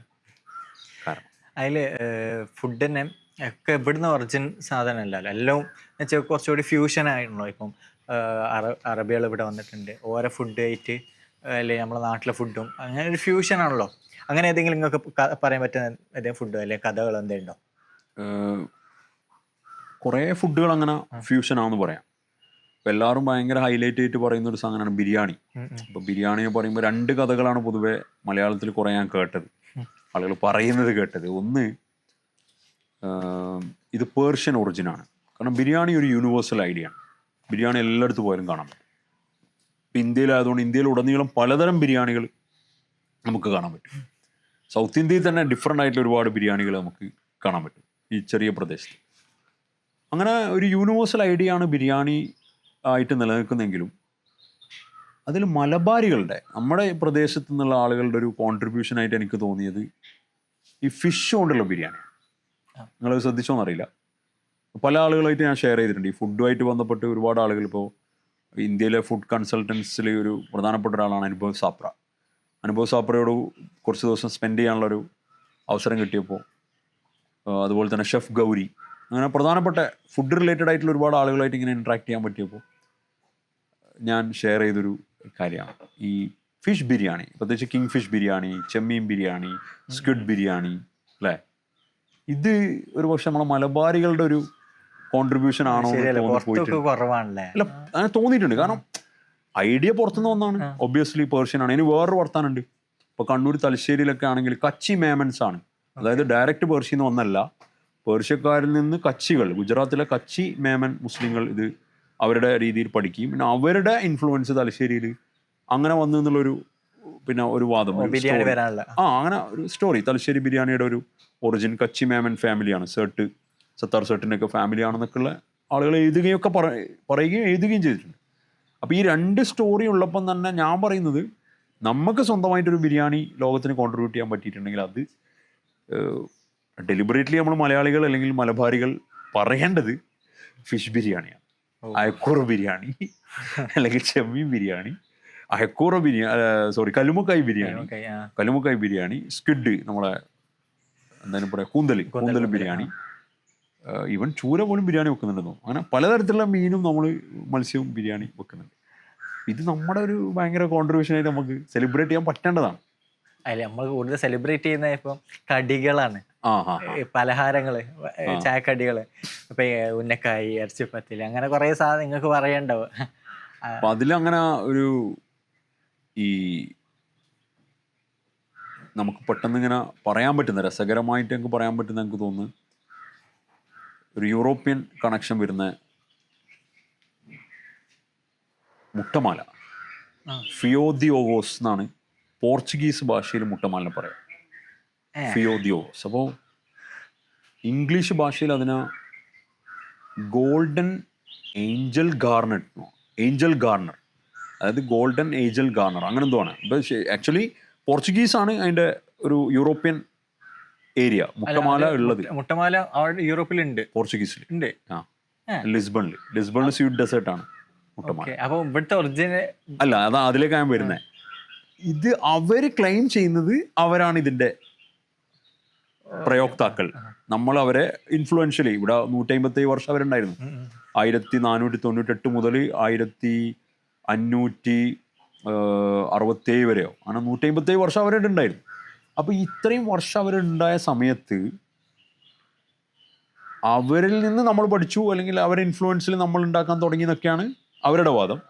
അതിന് വേറെ പ്രത്യേകിച്ച് അങ്ങനെ തെളിവൊന്നുമില്ല കേട്ടോ, അക്കാഡമിക്കലി തെളിവൊന്നുമില്ല. അവരുടെ വാദം അങ്ങനെയാണ്. ആ വാദം നമുക്ക് ഓൺലൈനിലും ഓഫ്ലൈനിലൊക്കെ കാണാൻ പറ്റും, പുസ്തകങ്ങളിലായാലും ഓൺലൈനിലൊക്കെ കാണാം. അതിനവർ ഒരു സ്റ്റോറി അവർ പറയുന്നുണ്ട്. അതിനും പ്രത്യേകിച്ച് അങ്ങനെ കൃത്യമായ തെളിവുകളൊന്നും ഇല്ലെങ്കിൽ ഒരു കഥ. അതായത് ഓർഫനേജ്, ഒരു യത്തീം ഖാനയിൽ ഓർഫനേജിൽ ഒരു മുട്ടൻ്റെ യെല്ലോ പാർട്ട് കഴിക്കൂല, മുട്ടൻ്റെ യോക്ക് കഴിക്കൂല, വെള്ളം മാത്രമാണ് അവർ കഴിക്കുക, യോക്ക് ഇങ്ങനെ. ഓർഫനേജ് നിയന്ത്രിക്കുന്ന ഈ നൺസ്, അതായത് അതിനെന്താ നമ്മൾ പറയാം, അവരുടെ സിസ്റ്റർമാരും കന്യാസ്ത്രീകളും അവരുടെ ഫാദർമാരൊക്കെ. അപ്പോൾ അവർ ഈ വെള്ള പാർട്ട് മാത്രം കഴിച്ച് മുട്ടൻ്റെ മഞ്ഞ പാർട്ട് ഒഴിവാക്കുകയാണ് ചെയ്യുക. ഓക്കെ. അപ്പോൾ ഒരു സ്ത്രീ, ഒരു കന്യാസ്ത്രീ, അവർ മനസ്സിലാക്കി ഈ എന്തിനാ ഇങ്ങനെ വേസ്റ്റായി കളയുന്നത്. അപ്പോൾ അത് ഈ ഷുഗർ സിറപ്പ് ആഡ് ചെയ്തിട്ട് ആ യത്തീംഖാനയിലെ കുട്ടികൾക്ക് കൊടുക്കാൻ തുടങ്ങി ആസ് എ ഷുഗർ എലമെൻറ്റ്. ഇങ്ങനെയാണ് മുട്ടമാലയുടെ ഒറിജിനൽ ഒരു സ്റ്റോറി പ്രചരിപ്പിക്കപ്പെടുന്നത്. അതിന് പ്രത്യേകിച്ച് അങ്ങനെ വലിയൊരു അക്കാദമിക് തെളിവൊന്നുമില്ല. പക്ഷേ ഒബ്വിയസ്ലി ലിസ്ബണിൽ ഇന്നും ഫിയോദിയോവോസ് അവൈലബിൾ ആണ്. ജാപ്പനിൽ ഈ ഇൻഫ്ലുവൻസ് കാണാൻ പറ്റും. ജപ്പാനിൽ ഈ ഇതുണ്ട്, മുട്ടമാലക്ക് സമാനമായൊരു ഡിഷ് നമുക്ക് കാണാൻ പറ്റും. അത് കഴിഞ്ഞാൽ പിന്നെ എനിക്ക് തോന്നുന്നത് ഈ മലബാറിലെ കണ്ണൂർ, തലശ്ശേരികൾ ഏരിയകളിലെ കുടുംബങ്ങളിലാണ് പണ്ടേ മുട്ടമാല ഒരു വലിയ. ഇന്ന് നമ്മളിപ്പോൾ സംസാരിക്കുന്ന സമയത്ത് എനിക്ക് തോന്നുന്നു കോഴിക്കോട് അങ്ങാടിയിലെ റെസ്റ്റോറൻറ്റിൽ വരെ അല്ലേ മുട്ടമാല നമുക്ക് കിട്ടും. കാരണം അത്രത്തോളം അത് ഐഡിയ എന്ത് ചെയ്തു, ആ ടേസ്റ്റും ആ ഒരു റെസിപ്പിയും ആളുകൾ അക്സെപ്റ്റ് ചെയ്തു, അല്ലെങ്കിൽ അത് കൊമേഴ്ഷ്യൽ ചെയ്യപ്പെട്ടു എന്നുള്ളതാണ്. അത് ഭയങ്കര സന്തോഷമുള്ള കാര്യമാണ്.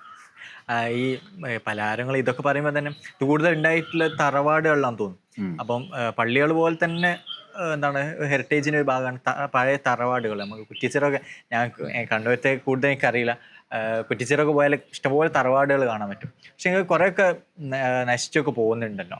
അപ്പോൾ ഇതിങ്ങനെ അതിനെ എങ്ങനെ പ്രിസർവ് ചെയ്യുക, അല്ലെങ്കിൽ അതെങ്ങനെ നിലനിർത്തുക എന്നുള്ളതൊക്കെ നിങ്ങൾ ആലോചിച്ചിട്ടുണ്ടാവുമല്ലോ. അല്ലെങ്കിൽ എങ്ങനെ ഈ തറവാടുകൾ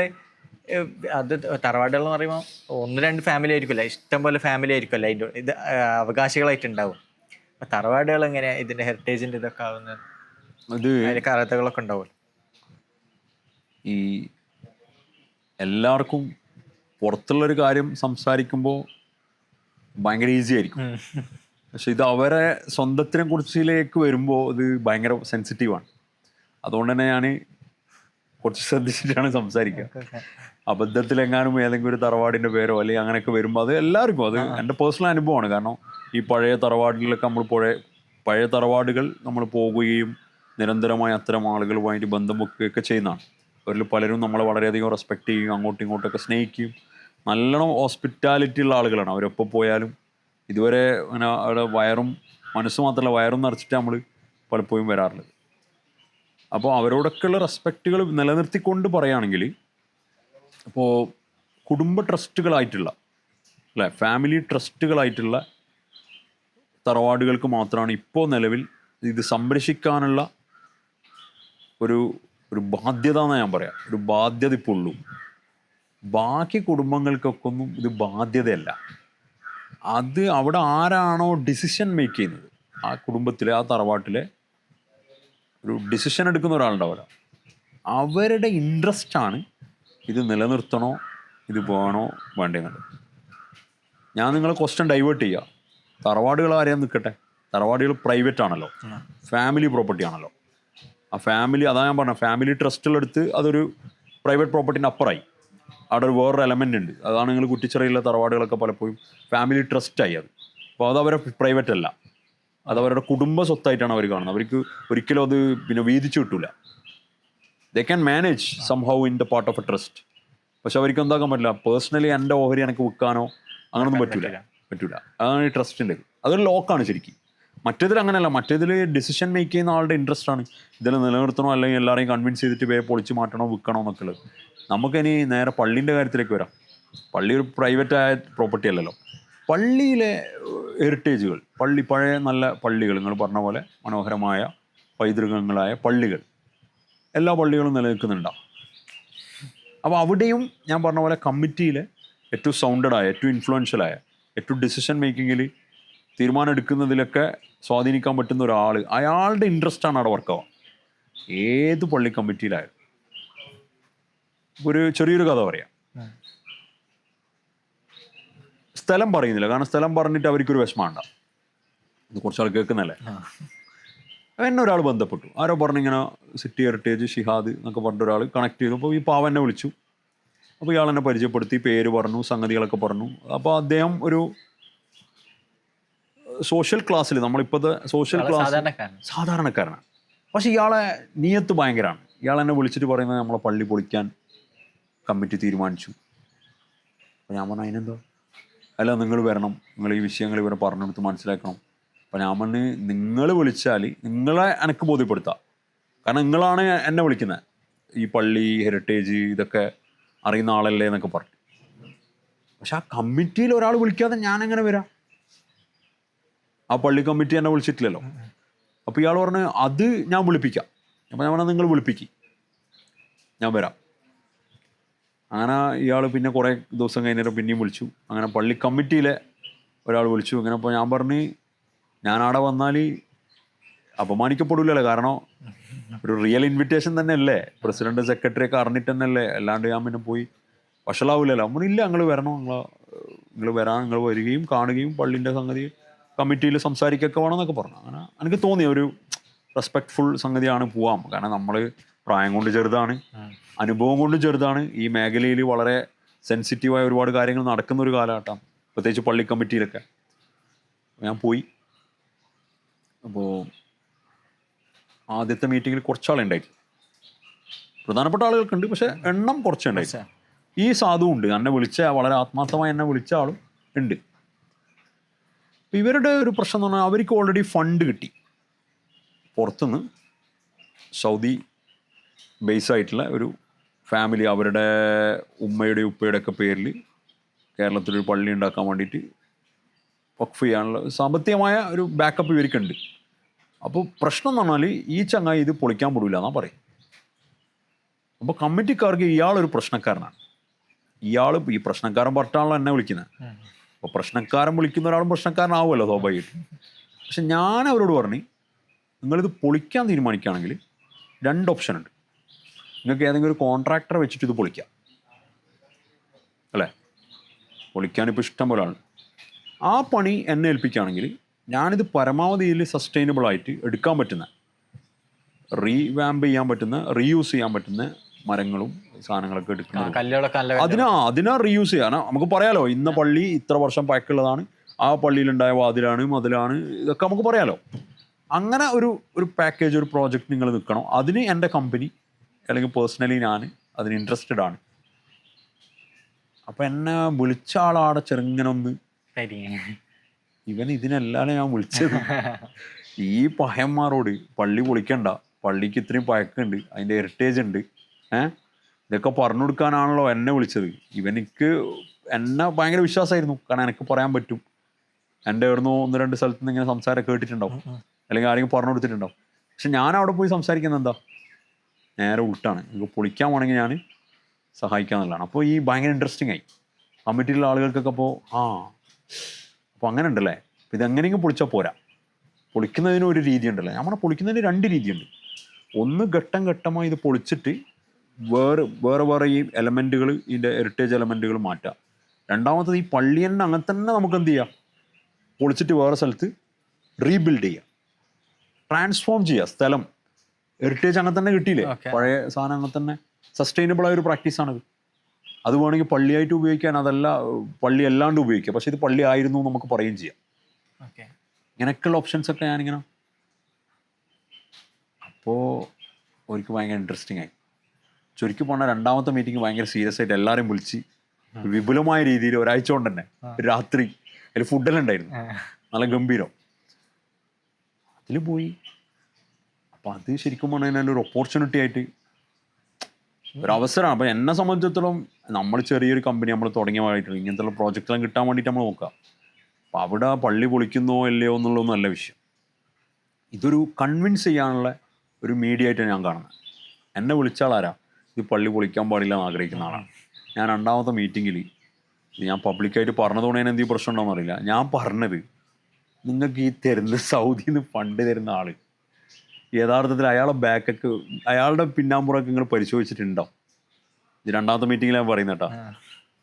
ഇവർ വെച്ചാൽ അങ്ങനെ ചോദിച്ചാൽ ഞാൻ പറഞ്ഞല്ല, കേരളത്തിലെ പഴയ പള്ളികൾ പൊളിക്കുന്നതിന് എന്തോ ഒരു സൗദി ഫണ്ടിങ് നടക്കുന്നുണ്ട്, ഒരു സെലഫി എലമെൻ്റ് അതിലുണ്ടോ എന്നുള്ളൊരു സാധനം വെറുതെ എൻ്റെ ഒരു സംശയം. ഇപ്പോൾ നമ്മളിപ്പോൾ കാഷ്വലായിട്ട് സംസാരമാണല്ലോ, നമ്മൾ രണ്ടാമത്തെ പ്രാവശ്യം പോകുന്നു, ഭയങ്കര സൗഹൃദമായി, പരിചയമായി. ആദ്യം പോയ പോലെയല്ല, ആദ്യം പോയ ഭയങ്കര ഇങ്ങനെ പരിചയമില്ലാത്ത പോലെയൊക്കെ ഇരുന്ന് അങ്ങനെയല്ല. പക്ഷെ രണ്ടാമത്തെ പ്രാവശ്യം പോകുമ്പോൾ നമ്മൾ ഭയങ്കര കാഷ്വലായല്ലോ, ഭയങ്കര സൗഹൃദത്തിലാണ് സംസാരിക്കുക. ഞാൻ പറഞ്ഞു, നിങ്ങൾ ശരിക്കും അന്വേഷിച്ചു ആരാണ് ഈ പള്ളിക്ക് സൗദിയിൽ നിന്ന് ഫണ്ട് തരാമെന്ന് പറഞ്ഞ ആൾ, അയാളുടെ ബാക്കപ്പ് എന്താണ്, അയാളെന്താ, ആളാരാണ്. അപ്പോൾ ഇവർക്കതൊരു കൺഫ്യൂഷനായി. ഞാനതൊന്നും പ്രതീക്ഷിക്കുന്നില്ല ആക്ച്വലി. കുറച്ച് കഴിഞ്ഞപ്പോൾ ഈ കമ്മിറ്റിൻ്റെ ഉള്ളിൽ നമ്മളെ സഹോദരനെ പോലെ, എന്നെ വിളിക്കാൻ മുതിർന്ന സഹോദരനെ പോലെ കുറച്ചാളും കൂടിയായി. എന്ന് മാത്രമല്ല, ഇവർ 2 ആയി ശരിക്കും. പള്ളി പൊളിക്കണ്ട എന്നുള്ള ഇത് പറയുന്ന ആളുകൾ കൂടി, പള്ളി പൊളിക്കണം എന്ന് പറയുന്ന ആളുകളും കൂടി, അങ്ങനെ മൊത്തത്തിൽ 2 ടീമായി. ശരിക്കും പറഞ്ഞു കഴിഞ്ഞാൽ ആളുകളുടെ അവെയർ ചെയ്യുന്നതിൽ അവരെ ടച്ച് ചെയ്യാൻ പറ്റുന്ന എലമെൻറ്റ് ഡിഫറെൻ്റ് ആയിരിക്കും. ഒരാൾക്ക് ഹെറിറ്റേജിൻ്റെ അക്കാഡമിക് വാല്യൂ പറഞ്ഞാൽ മനസ്സിലാവും, വേറൊരാൾക്ക് അത് പറഞ്ഞാൽ ചിലപ്പോൾ ഒന്നും മനസ്സിലാവില്ല. അയാളോട് ഇതിൻ്റെ കൾച്ചറൽ വാല്യൂവിനെ കുറിച്ചായിരിക്കും പറയണ്ടേ, അല്ലെങ്കിൽ ആ പള്ളിയിൽ പണ്ട് ഇമാമ് നിന്നതോ, അല്ലെങ്കിൽ അവിടെ സ്ഥിരമായി നിസ്കരിക്കാൻ വന്നതോ, അല്ലെങ്കിൽ ആ പള്ളിയുമായി ജീവിച്ചൊരു മനുഷ്യനെ കുറിച്ച് പറയുമ്പോഴേക്കും കാരണം ആ ഒരു എല്ലാവർക്കും ഒരേ കണക്ഷൻ അല്ല ഈ സ്പിരിച്വൽ സ്പേസിനോടുള്ളത്. എല്ലാവരും പള്ളിനെ കാണുന്നത് ഒരേപോലെയല്ല. അതെനിക്ക് അന്ന് മനസ്സിലായി. കാരണം അതുകൊണ്ടാണല്ലോ ഞാൻ നിങ്ങൾക്ക് പള്ളി പൊളിച്ചിട്ട് പുതിയ പള്ളി എടുക്കാൻ ഏറ്റവും ഭയങ്കരമായ ദീനീപരമായ സംഗതിയാണല്ലോ. കാരണം ഇവരെ കഴിയുമ്പോൾ പൈസ ഇല്ല, പൈസ ഉള്ള ഒരാൾ അയാളുടെ ഉപ്പയുടെ ഉമ്മയുടെ ഒക്കെ പേരിൽ തരുന്നൊരു വഖഫ് ചെയ്യുന്ന പൈസ ഉപയോഗിച്ചാണല്ലോ ഇവർ പള്ളി റീബിൽഡ് ചെയ്യുന്നത്. അപ്പോൾ ഈ റീബിൽഡിന് തരുന്നതൊരു വലിയ അമലുസാലിയാത്താണ്. പക്ഷെ അങ്ങനെ അല്ലാതെയും അതിനേക്കാൾ വലിയൊരു എലമെൻറ്റ് നിങ്ങൾ ഈ നാട്ടിലുള്ള പഴയ പള്ളിക്ക്, ഇത്രയും കുറഞ്ഞ സൗകര്യമുള്ള ചെറിയ ഓടിട്ടി പള്ളിക്ക് വരുമെന്നാണ് എനിക്ക് മനസ്സിലായത് ഇതിലൂടെയാണ്. ഒരേപോലെ അല്ല എല്ലാവരുടെയും ഈ ഹെറിറ്റേജുമായിട്ടുള്ള ബന്ധം. ഇതുതന്നെയാണ് തറവാടിൻ്റെ വിഷയത്തിലും വരുന്നത്. കാരണം തറവാട്ടിലെ എല്ലാ അംഗങ്ങളും ഒരേ സ്പിരിറ്റിലല്ല ഈ തറവാടിൻ്റെ ഫിസിക്കൽ എൻറ്റിറ്റിനെ കാണുന്നത്. അവർ ചിന്തിക്കാം, ഇതെങ്ങനെ മെയിൻറ്റെയിൻ ചെയ്യുക, ഈ മെയിൻറ്റെയിൻ ചെയ്യാൻ ഭയങ്കര കോസ്റ്റല്ലേ. ശരിയാണ്. അപ്പോൾ ഒരു സസ്റ്റൈനബിൾ വേയിൽ മാത്രമേ എല്ലാവർക്കും ചിന്തിക്കാൻ പറ്റൂ. അപ്പോൾ എനിക്ക് പറയാനുള്ളതെന്ന് വെച്ചാൽ, പഴയ തറവാടുകൾ നിങ്ങൾക്ക് വയബിൾ അല്ല എങ്കിൽ, അതായത് ഇപ്പോൾ അതിനെ എൻകേഷ് ചെയ്യാൻ പറ്റുന്നില്ല, അപ്പോൾ ഒരു ഹെറിറ്റേജ് ബിൽഡിംഗ് എന്നുള്ള അർത്ഥത്തിൽ അതിനെ ഹോം സ്റ്റേ ആക്കിയിട്ടോ ബുട്ടീക്ക് ഹോട്ടലാക്കിയിട്ടോ റിസോർട്ടാക്കിയിട്ടോ അല്ലെങ്കിൽ റെസ്റ്റോറൻ്റ് ആക്കിയിട്ടോ അങ്ങനെ ചെയ്യാൻ പറ്റുന്നില്ല എങ്കിൽ ഇത് സസ്റ്റൈനബിൾ ആവില്ല. കാരണം ഒരു വീടായിട്ട് പോകുമ്പോൾ ഒരുപാട് പൈസ ഓരോ വർഷവും അതിന്, അപ്പോൾ അതൊരു ഭയങ്കര ബുദ്ധിമുട്ടാണ്. അപ്പോൾ ഇങ്ങനെ ചെയ്യാൻ പറ്റുന്ന ആളുകൾ പരമാവധി അത് സംരക്ഷിക്കാൻ വേണ്ടി ശ്രമിക്കുക എന്നുള്ളതാണ്. അത് എല്ലാ കുടുംബത്തിനും പറ്റൂല. കാരണം ഈ കൂട്ടുസ്വത്തെല്ലാം ആകുമ്പോൾ അതിൻ്റെ കോർഡിനേഷനും കാര്യങ്ങളും അതിൽ, അപ്പോൾ ഇത് കുറച്ച് ബുദ്ധിമുട്ടുള്ള കാര്യമാണ്. അപ്പോൾ ഞാൻ അതിലൊരു അഭിപ്രായം പറയുന്നില്ല, പക്ഷേ ഐ ക്യാൻ ഹെൽപ്പ്. എൻ്റെ ഒരു പാർട്ട് അല്ലെങ്കിൽ എൻ്റെ കമ്പനീൻ്റെ പാർട്ട് ഇങ്ങനെയുള്ള വിഷയത്തിൽ നമുക്ക് എന്ത് ചെയ്യാൻ പറ്റും എന്നുള്ളതാണ്. എന്താണ് ഇൻ്റർവ്യൂ ചെയ്യുക, അവരെ കൺസൾട്ട് ചെയ്യാൻ പറ്റുക, ഇതിനൊരു സൊല്യൂഷൻ പറയാൻ പറ്റുക. ഇപ്പം നിങ്ങളിപ്പോൾ തറവാടിൻ്റെ പറഞ്ഞപ്പോൾ തന്നെ തറവാട് എന്ന് പറഞ്ഞാൽ ഒരേ സമയം പഴയ തലമുറക്ക് ഇപ്പോൾ അവർക്കൊരു ആത്മബന്ധമുള്ളതും എന്നാൽ പുതിയൊരു തലമുറക്ക് എന്താണ് ഇത് രണ്ടും സംവദിക്കുന്ന ഒരു സ്ഥലം കൂടിയാണ്. അപ്പം ഇതിലെങ്ങനെയാണ് ഇപ്പോൾ പുതിയ തലമുറ എങ്ങനെയാണ് ആ തറവാടുകളൊക്കെ എങ്ങനെ ഏറ്റെടുക്കുക അല്ലെങ്കിൽ അതിനെങ്ങനെ മനസ്സിലാക്കുന്നത്? ഈ പുതിയ തലമുറക്ക് നമ്മളെ പഴയ തലമുറയോട് അല്ലെങ്കിൽ തറവാടിൻ്റെ റൂട്ടിനോടൊക്കെ ഭയങ്കരമായിട്ട് കണക്ഷൻ ബിൽഡ് ചെയ്യണം എന്ന് വെറുതെ തോന്നൂലല്ലോ. ഒരാൾക്ക് വെറുതെ അങ്ങനെ തോന്നൂല. അതിൻ്റെ ഒരു കാഴ്ചപ്പാടാണ്. അതായത് ആ ഫാമിലീൻ്റെ അകത്തു നിന്ന് തന്നെ കിട്ടുന്ന ചില ഇൻപുട്സിലാണ് ഈ പുതിയ തലമുറക്ക് തോന്നും എൻ്റെ തറവാടിനോട് എന്തോ ഒരു അങ്ങനെ വേണമെങ്കിൽ. ഇതൊരിക്കലും വെറുതെ ഉണ്ടാവില്ല. നിങ്ങൾ ഈ പറഞ്ഞ സാധനം പുതിയ തലമുറക്ക് ഉണ്ടാവണം എന്ന് പറഞ്ഞല്ലോ, നിങ്ങൾ ഉണ്ടാവും എന്ന് പറഞ്ഞാൽ അത് വെറുതെ ഉണ്ടാവില്ല. അത് ഉണ്ടാകുന്നെങ്കിൽ അതിന് കാരണമായൊരു ഇൻപുട്ട് ഉണ്ടാവും. അതുള്ള ഫാമിലിക്കകത്ത് അത് തീർച്ചയായിട്ടും കാണാനും കഴിയും. അതായത് ഏതോ അർത്ഥത്തിൽ ഇത് സംരക്ഷിച്ചു വരുന്ന, അത് ചിലപ്പോൾ രേഖകളായിരിക്കും, അല്ലെങ്കിൽ പഴയ ഫോട്ടോസ് ആയിരിക്കും, അല്ലെങ്കിൽ പഴയ സ്റ്റോറീസ് ആയിരിക്കും. അവരുടെ വല്യപ്പാനെ കുറിച്ചും ഒരു വലിയ ഗ്രാൻഡ് അങ്കിളിനെ കുറിച്ചും അവരുടെ ബിസിനസ്സിനെ കുറിച്ചും അല്ലെങ്കിൽ അവർ ചെയ്ത കോൺട്രിബ്യൂഷനെ കുറിച്ചും അതെന്തോ ആവാം. അങ്ങനെ വലിയ റിച്ച് ആവണമെന്നൊന്നുമില്ല. ഈവൺ അവരുടെ കോൺട്രിബ്യൂഷൻസ് എഡ്യൂക്കേഷനിലായിരിക്കും, അധ്യാപകനോ അല്ലെങ്കിൽ ഓഫീസറോ അല്ലെങ്കിൽ സ്വാതന്ത്ര്യ സമര സേനാനികളോ. അപ്പം അങ്ങനെ കുറേ കഥകൾ സ്റ്റോറികളുള്ള അർത്ഥത്തിൽ ആ ഒരു ഫാമിലിയിലെ പുതിയ തലമുറക്ക് ഇതിനോട് ഭയങ്കര ക്യൂരിയോസിറ്റിയും റെസ്പെക്റ്റും ഒരു ലവും ഒരു അഫെക്ഷനും ഒക്കെ ഉണ്ടാവാം. അപ്പോൾ അതുള്ളിടത്ത് ഈ ചോദ്യം ഉണ്ടാവും. നിങ്ങളിപ്പോൾ ചോദിച്ച ചോദ്യം അതുള്ളിടത്ത് ഉണ്ടാവും. അപ്പോൾ അതുള്ളിടത്ത് എന്തോ ഇല്ലാതെ അത് ഉണ്ടാവില്ല എന്നാണ് ഞാൻ വിശ്വസിക്കുന്നത്. ഒരു ബ്ലാങ്ക് ആയിട്ടുള്ളൊരു വീട്ടിൽ, ഒരു സ്റ്റോറിയും ഇല്ലാത്തൊരു വീട്ടിൽ ഇങ്ങനത്തെ ഒരു ചോദ്യമേ ഉദിക്കുന്നില്ല. കാരണം പുതിയൊരു തലമുറനെ ടച്ച് ചെയ്യുന്നില്ലല്ലോ ഒന്നും. ആ ടച്ച് ചെയ്യുന്നിടത്ത് ആ ടച്ചിങ് എലമെൻ്റ് എന്താണോ അതാണ് പ്രസൻസ്. അത് ചിലപ്പോൾ ഇൻടാഞ്ചിബിൾ ആവാം, സ്റ്റോറി ആവാം, അതല്ലെങ്കിൽ രേഖകളാവാം, ആധാരം, അങ്ങനെയുള്ള പഴയ രേഖകൾ, മാൻസ്ക്രിപ്റ്റ്സ്, ഡയറി. ചില ആളുകൾ അങ്ങനെ. ഇപ്പോൾ എനിക്കൊരുപാട് ഈ യൂറോപ്പിൽ നിന്നൊക്കെയുള്ള ഗസ്റ്റുകൾ വരുന്നുണ്ട്. അവരുടെ ഗ്രാൻഡ് അങ്കിൾ ഈ ICL ഈസ്റ്റ് ഇന്ത്യ കമ്പനിയിൽ വർക്ക് ചെയ്തിരുന്നു, അല്ലെങ്കിൽ അവരുടെ ഗ്രാൻഡ് ഫാദർ കണ്ണൂർ കൻ്റോൺമെൻറ്റിൽ ഈസ്റ്റ് ഇന്ത്യ കമ്പനിയിൽ ഇന്ന റെജിമെൻറ്റിൽ ഉണ്ടായിരുന്നു. അപ്പോൾ അവർ അങ്ങനെ അവരെ കാണാൻ, അവർ പോയ പള്ളിയിൽ പോകാൻ, അവർ പോയ സ്ഥലങ്ങളിൽ പോകാൻ, അവരിരുന്ന പാർക്ക് കാണാൻ, അവർ കണ്ട വ്യൂ കാണാൻ, അങ്ങനെയൊക്കെ വരുന്നുണ്ട്. ഒരു എഫെക്ഷൻ വർക്ക് ചെയ്യുന്നുണ്ട്. അപ്പോൾ അത് വർക്ക് ചെയ്യുന്ന എങ്ങനെയാണ്? ഈ ഒരു കണക്ഷൻ അവർക്ക് കിട്ടുന്നുണ്ട്. എന്തോ ഒരു ചെറിയ കടലാസ് ഡയറി അല്ലെങ്കിൽ ഒരു പേപ്പർ, ഒരു മടക്കി വെച്ചത്, ഒരു എഴുതിയത് എവിടുന്നോ കിട്ടുന്നു. അപ്പോൾ അത് വായിക്കുന്നു. അപ്പോൾ അത് ഇന്ന വർഷം 1840 കണ്ണൂരിൽ ഇങ്ങനെ തലശ്ശേരിയിൽ ഇങ്ങനെ പോയിട്ടുണ്ട്. അപ്പോൾ അവർക്കതൊരു ക്യൂരിയോസിറ്റി, നമുക്ക് പോകണമെന്ന്, തലശ്ശേരി ഒന്ന് കണ്ണൂർ കാണണം, നമ്മളെ ഗ്രാൻഡ് ഫാദർ അവിടെ ഉണ്ടായിരുന്നു, അല്ലെങ്കിൽ ഗ്രാൻഡ് ഫാദറുടെ ഫാദർ അവിടെ ഉണ്ടായിരുന്നു. അതൊരു ഭയങ്കര ഇൻട്രസ്റ്റിംഗ് സ്റ്റോറിയിൽ കാണുന്നുണ്ട്. അങ്ങനെ വന്നിട്ടുണ്ട്. അതിൽ നിങ്ങൾക്ക് ഏതെങ്കിലും കഥ പറയാൻ പറ്റുമോ? ഒരുപാട് എക്സ്പീരിയൻസ്. ഇപ്പോൾ ലാസ്റ്റ് ഒരു ഗ്രാൻഡെന്നും അദ്ദേഹത്തിൻ്റെ വൈഫ് മോർലി രണ്ടുപേര് അടുത്ത് വന്നിരുന്നു. അപ്പോൾ അവർ നമ്മളൊരു 6 മാസം മുമ്പ് ഇമെയിൽ അയച്ചു. അവരിങ്ങനെ കണ്ണൂർ വരുന്നുണ്ട്. അപ്പോൾ അവരുടെ ഇൻറ്റൻഷൻ ഇതാണ്. അവരുടെ ഗ്രേറ്റ് ഗ്രാൻഡ് ഫാദർ അവർ കണ്ണൂരിലും തലശ്ശേരിയിലുമായിട്ട് ഈ റെജിമെൻറ്റിൽ, ഈസ്റ്റ് ഇന്ത്യ കമ്പനിയുടെ റെജിമെൻറ്റിൽ ആർമി ഓഫീസറായിരുന്നു. അപ്പോൾ അവരുടെ പോസ്റ്റും അവർ വർക്ക് ചെയ്ത സമയത്തുള്ള അഡ്രസ്സുകൾ, എവിടെയാണ് താമസിച്ചത്, എവിടെയാണ് ഓഫീസ്, എവിടെയൊക്കെ പോയിരുന്നു, ഏതൊക്കെ ചർച്ചാണ് അവർ വിസിറ്റ് ചെയ്തുകൊണ്ടിരുന്നത്, അങ്ങനെ ഡയറിയിൽ നിന്ന് നോട്ട് ചെയ്തിട്ട് കുറേ ഡീറ്റെയിൽസ് നമുക്ക് മെയിൽ ചെയ്തിരുന്നു. അങ്ങനത്തെ രേഖകളൊക്കെ ഇപ്പോൾ ഓരോരുത്തരുണ്ടാവും സൂക്ഷിച്ചു. 150 വർഷത്തിനുള്ളിലുള്ളതാണ്. അപ്പോൾ അവരതൊക്കെ എന്ത് ചെയ്തു? അതായത് ഈ വരുന്ന ആളുടെ ഗ്രേറ്റ് ഗ്രാൻഡ് ഫാദറാണ്, അദ്ദേഹത്തിൻ്റെ അച്ഛൻ്റെ അച്ഛൻ്റെ അച്ഛൻ. ഗ്രേറ്റ് ഗ്രാൻഡ് ഫാദർ, കറക്റ്റ്, മുത്തച്ഛൻ്റെ അച്ഛൻ. അപ്പോൾ അദ്ദേഹം പിന്നെ ഈ പറഞ്ഞ അയച്ചു തന്ന ഡീറ്റെയിൽസ് നമ്മൾ റിസീവ് ചെയ്യുന്നു, നമ്മൾ അതിനെക്കുറിച്ച് വർക്കൗട്ട് ചെയ്യുന്നു. അപ്പോൾ നമുക്ക് എങ്ങനെ അത് എത്ര ദിവസം കൊണ്ട് എത്ര സമയം കൊണ്ട് കവർ ചെയ്യാൻ പറ്റും, അതിൽ എന്തൊക്കെ സാധനം ഇപ്പോൾ എക്സിസ്റ്റിംഗ് ആണ്, ചില സാധനങ്ങളില്ല. അപ്പോൾ ചില ലൈൻസ് എന്നൊക്കെ പറഞ്ഞിട്ട് ചില അവരുടെ ചില ബിൽഡിങ്ങുകളൊന്നും ഇപ്പോൾ ഇല്ല, ഉള്ള ബിൽഡിങ്ങുകളൊക്കെ നമ്മൾ എൻലിസ്റ്റ് ചെയ്തു. അങ്ങനെ നമ്മൾ ഓൾറെഡി ഒരു 6 മാസത്തെ കമ്മ്യൂണിക്കേഷന് ശേഷമാണ് അവർ വരുന്നത്. അപ്പോൾ അതിൽ എനിക്കൊരു ഭയങ്കര ഒരു ഓർമ്മയുള്ളൊരു വേറൊരു സ്റ്റോറി, എനിക്ക് തോന്നുന്നത് കുറേ ആളുകൾക്ക് അറിയുന്ന റിലേറ്റ് ചെയ്യാൻ പറ്റുന്നൊരു സ്റ്റോറിയാണ്. ഉദാഹരണത്തിന് ഈ മർഡോക് ബ്രൗൺ എന്ന് പറഞ്ഞാൽ 1823 അദ്ദേഹം മരണപ്പെട്ട ഒരു ബ്രിട്ടീഷുകാരനാണ്. അദ്ദേഹത്തിൻ്റെ പ്രത്യേകത, അദ്ദേഹം ഈ അഞ്ചരക്കണ്ടിയിലെ കറുപ്പത്തോട്ടവുമായി ബന്ധപ്പെട്ടാണ് അദ്ദേഹം അറിയപ്പെടുന്നത്. ലോകത്തിലെ ഏറ്റവും വലിയ കറുപ്പത്തോട്ടം അദ്ദേഹത്തിൻ്റെ ആയിരുന്നു. കണ്ണൂരിൽ, തലശ്ശേരിയിലൊക്കെ അദ്ദേഹത്തിന്, കണ്ണൂരും തലശ്ശേരിയിലും സ്വാധീനം ഉണ്ടായിരുന്നു.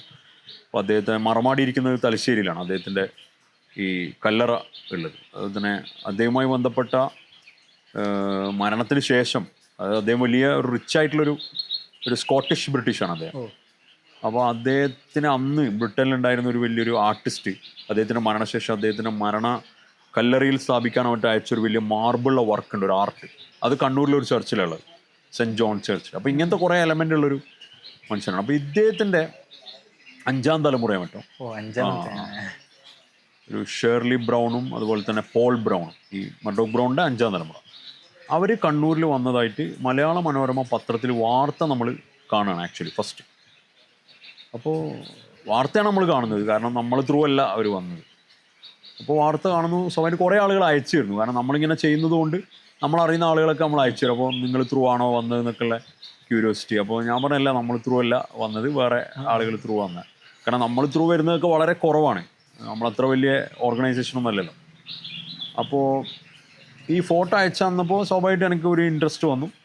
അങ്ങനെ ഞാൻ പള്ളിയിലെ അച്ഛനെ വിളിച്ചു ചോദിച്ചു, സെൻറ്റ് ജോൺ ചർച്ചിലുള്ള ഫാദറെ വിളിച്ചു ചോദിച്ചു, പിന്നെ ഫാദർ ഇങ്ങനെ മർഡോക് ബ്രൗണിൻ്റെ ടീമൊക്കെ വന്നിട്ടുണ്ടല്ലോ, അപ്പോൾ അവിടെ ഗംഭീര പരിപാടികളെല്ലാം, ഒരു റിസപ്ഷൻ എന്തെങ്കിലും കൊടുക്കുന്നുണ്ട്. കാരണം ഈ പള്ളിയുമായി ബന്ധപ്പെട്ട ഒരുപാട് കോൺട്രിബ്യൂട്ട് ചെയ്ത ആളാണ് അന്നത്തെ കാലത്ത്. അപ്പോൾ അവരുടെ പിൻതലമുറയാണല്ലോ വരുന്നത്. അപ്പോൾ അച്ഛൻ പറഞ്ഞില്ലല്ലോ, പള്ളിയിലാരും വന്നിട്ടൊന്നുമില്ല, അറിഞ്ഞിട്ടില്ല. അപ്പോൾ ഞാൻ ഈ വാർത്ത അയച്ചു കൊടുത്തു. അപ്പോൾ അച്ഛൻ പറഞ്ഞല്ല, നീ ഇങ്ങനത്തെ ആളുകളെല്ലാം കൊണ്ടുവരുമ്പോൾ നീയല്ലേ വിളിക്കലേ, ഇപ്പോൾ നമ്മൾ അറിഞ്ഞിട്ടില്ല. ഞാൻ പറഞ്ഞല്ല, എന്നാൽ പിന്നെ ഇതാരാണെന്ന് ഞാൻ നോക്കട്ടെ എന്നാണ്. അങ്ങനെ ഞാൻ പത്രക്കാർ വഴി തന്നെ ഈ കൊണ്ടുവന്ന ഗൈഡ് ഉണ്ടാവുമല്ലോ, അപ്പോൾ ഗൈഡിൻ്റെ കോണ്ടാക്റ്റ് ഞാൻ സംഘടിപ്പിച്ചു. അപ്പോൾ ഈ വാർത്ത വന്നിരിക്കുന്നത് തലശ്ശേരിയിലുള്ള മാമ്പള്ളി, അതായത് മാമ്പള്ളി ബേക്കറിയുമായി ബന്ധപ്പെട്ട അവരുടെ ഫാമിലിയിൽ, അവരുടെ കുടുംബത്തിൽ ഈ ബ്രൗൺ ഫാമിലിക്ക് സ്വീകരണം കൊടുത്തതായിട്ടുള്ള വാർത്തയാണ്. അപ്പോൾ രഞ്ജിത്ത് സാറ്, പിന്നെ നമ്മുടെ ബ്രൗണീസ് ബേക്കറിൻ്റെ രഞ്ജിത്ത് സാറ്, അവരൊക്കെ ഉണ്ടായിരുന്നു, ഫാമിലി നമുക്കറിയുന്ന ആളുകൾക്ക് കയ്യിലുണ്ട്. അപ്പോൾ അതിൽ ഇവർ പങ്കെടുക്കുന്ന വാർത്തയാണ് മനോരമ പത്രത്തിൽ വന്നിരിക്കുന്നത്. അപ്പോൾ ഞാൻ ആക്ച്വലി സർപ്രൈസായി, കാരണം ബ്രൗൺ സാഹിബിൻ്റെ ഒരു ഫാമിലി നാട്ടിൽ വന്നിട്ട് ഈ ചർച്ചിൽ പോയിട്ടില്ല എന്നുള്ളത് എനിക്കൊരു ക്യൂരിയോസിറ്റി ആവും. അങ്ങനെ ഗൈഡിന് അവസാനം നമ്പർ കിട്ടി, വിളിച്ചു. അപ്പോൾ നമ്മളെ കാസർഗോഡുള്ള നിർമ്മേഷ് എന്ന് പറയുന്ന നമ്മുടെ സുഹൃത്താണ്. അപ്പോൾ നിർമ്മേഷ് പറഞ്ഞു, പിന്നെ അവരെ ഷെഡ്യൂളിൽ ഇനിയും വരുന്നുണ്ട് തലശ്ശേരിയിൽ, ഒബ്വിയസ്ലി കണ്ണൂരേക്ക് ടച്ച് ചെയ്തിട്ട് പോവാം, അപ്പോൾ നീ എന്താ നോക്കുക, ഒരു ഐറ്റിനറി അയക്കെന്ന് പറഞ്ഞു. അങ്ങനെ ഞാനൊരു സജഷൻ കൊടുത്തു. 2 ദിവസം കഴിഞ്ഞ് അവർ വീണ്ടും വരും, അവർ അന്നേരം കാസർഗോഡ് താമസിക്കും.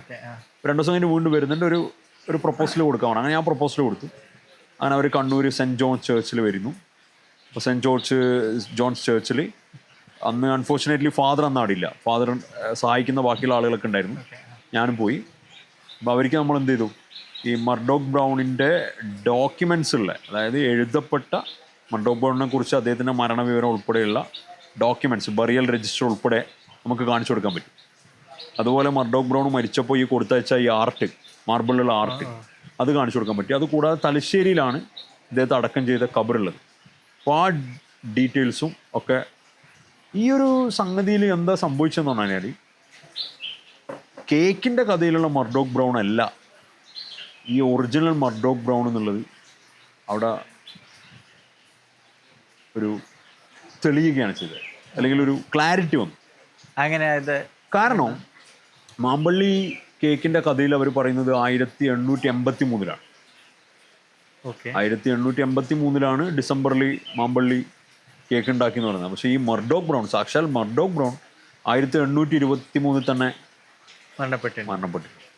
അപ്പോൾ ആ മർഡോക് ബ്രൗൺ അല്ല ഈ കഥയിലുള്ള ആളെന്നുള്ളത് വേറൊരു ബ്രൗൺ ആയിരിക്കാം. അപ്പോൾ നമ്മൾ അങ്ങനെ ഒരു കഥ അവിടെ ഉണ്ട്. കാരണം കഥ വളരെ വളരെ പ്രാധാന്യത്തോടുകൂടി തലശ്ശേരിയിലുള്ള ഈ മാമ്പള്ളി ബാപ്പു ഫാമിലിയുമായി ബന്ധപ്പെട്ടും തലശ്ശേരിയുടെ കഥകളുമായി ബന്ധപ്പെട്ടൊക്കെ ഒരുപാട് ആളുകൾ എഴുതുകയും വായിക്കുകയൊക്കെ ചെയ്തു. പക്ഷേ യഥാർത്ഥത്തിൽ ആ ബ്രൗണ് മർഡോക് ബ്രൗൺ അല്ല എന്നുള്ളത് ഈ ഒരു യാത്രയിൽ യഥാർത്ഥത്തിൽ നമുക്ക് പിന്നെ അവരെ പ്രൂവ് ചെയ്യാൻ വേണ്ടി ഒരു, കാരണം എവിഡൻസ് ആണല്ലോ, കാരണം രേഖകൾ സംസാരിക്കുകയാണ്, കല്ലുകൾ, മീസാങ്കല്ലുകൾ, അവരുടെ ബറിയൽ സ്റ്റോണുകളും ബറിയൽ രജിസ്റ്ററുകളും സംസാരിക്കുന്ന ഒരു, അതായത് നേർക്കുനേരെ ചരിത്രം എന്ന് പറയുന്നത് എഴുതി വെച്ചാൽ അതിൻ്റെ രസം എന്താ വെച്ചാൽ ഇൻക്ലൂഡിങ് PWD ഡിപ്പാർട്ട്മെൻറ്റിൻ്റെ, നമ്മുടെ കേരളത്തിലെ റവന്യൂ ഡിപ്പാർട്ട്മെൻറ്റ് രേഖകളുടെ, നമ്മൾ പറയാറുണ്ട് ഏഷ്യയിലെ തന്നെ ആദ്യത്തെ റവന്യൂ റെക്കോർഡ് ഓഫീസ്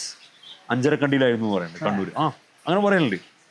അപ്പോൾ ഈ റവന്യൂ റെക്കോർഡിക്കൽ ഹിസ്റ്ററിയുമായി ബന്ധപ്പെട്ട് പറയുന്ന ആ പോയിന്റിലും, കാരണം അതിൻ്റെ സ്റ്റാർട്ടിങ് എന്ന് പറയുന്നത് 1830 ശേഷമാണ്.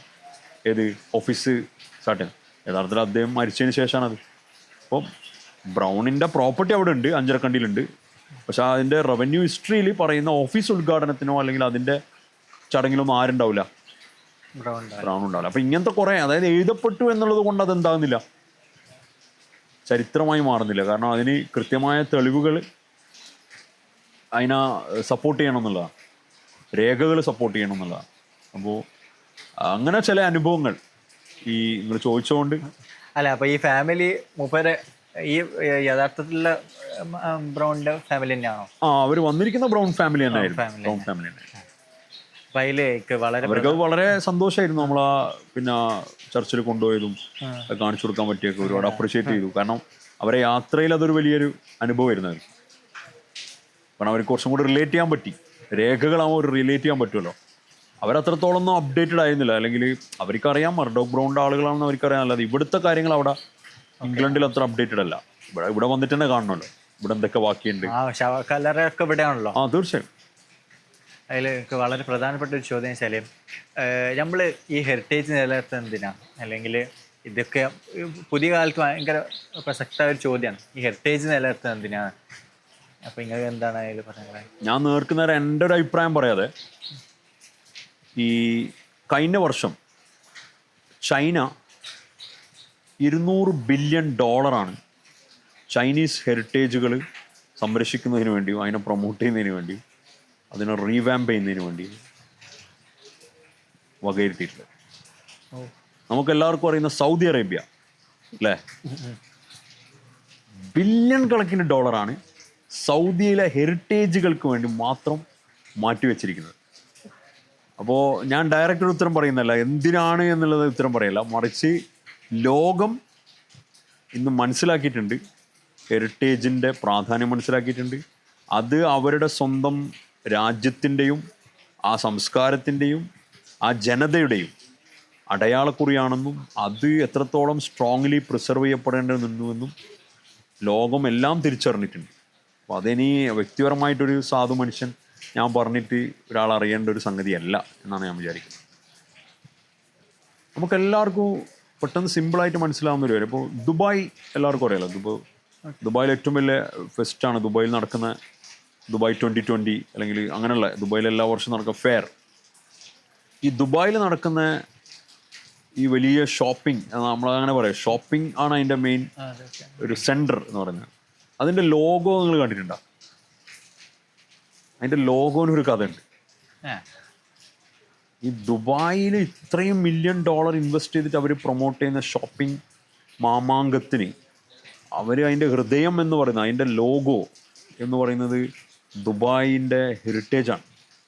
നൂറ്റാണ്ടുകൾക്ക് മുമ്പേ ദുബായ് എന്ന് പറയുന്ന ആ പ്രദേശത്ത് അല്ലേ, മരുഭൂമിയുടെ ഒരു ഇട്ടാവട്ടം, ഒരു ചെറിയ ഒരു പ്രദേശത്ത് ജനവാസമുണ്ടായിരുന്നു, പിന്നെ സംസ്കാരം അധിവസിച്ചിരുന്നു, മനുഷ്യരുണ്ടായിരുന്നെന്നും അവർ സംസ്കാര സമ്പന്നരായിരുന്നെന്നും സ്ഥാപിക്കുന്നതിന് വേണ്ടി ആ സമയം വളരെ വർഷങ്ങൾക്ക് മുമ്പ് അവർ ഖനനം ചെയ്തെടുത്ത ഒരു ആഭരണം ഉണ്ടായിരുന്നു. ആ ആഭരണമാണ് അതിൻ്റെ അത് ആ ലോഗോ ആയിട്ട് ശരി. ഇതാദ്യമായിട്ടോ ഞാൻ കേൾക്കുന്നത്. അപ്പോൾ ഇത് മാത്രമല്ല, ഇങ്ങനെ ഒരുപാട് രാജ്യങ്ങൾ. ഇപ്പോൾ നോർവേ, യൂറോപ്പിലുള്ള നോർവേ, അതുപോലെ തന്നെ നമുക്ക് എല്ലാവർക്കും പറയുന്നത് ഇറ്റലി അല്ലേ, റോം, പഴയ റോമ ഹെറിറ്റേജുകൾ എത്രത്തോളം ഇറ്റലി അതിൻ്റെ ഇറ്റാലിയൻ എക്കോണമിയിൽ തന്നെ ഏറ്റവും പോലെ ഇമ്പോർട്ടൻ്റ് ആണ്, റോള് വഹിക്കുന്നുണ്ട്. ആ രാജ്യത്തെ ആളുകൾ പോയി കാണുന്നു ആ പഴയ റോമ സംസ്കാരം, റോമൻ ഹെറിറ്റേജ് ഒക്കെ പോയി കാണുന്നതിൽ അവരുടെ എക്കോണമിയിൽ കോൺട്രിബ്യൂട്ട് ചെയ്യപ്പെടുന്നുണ്ട്.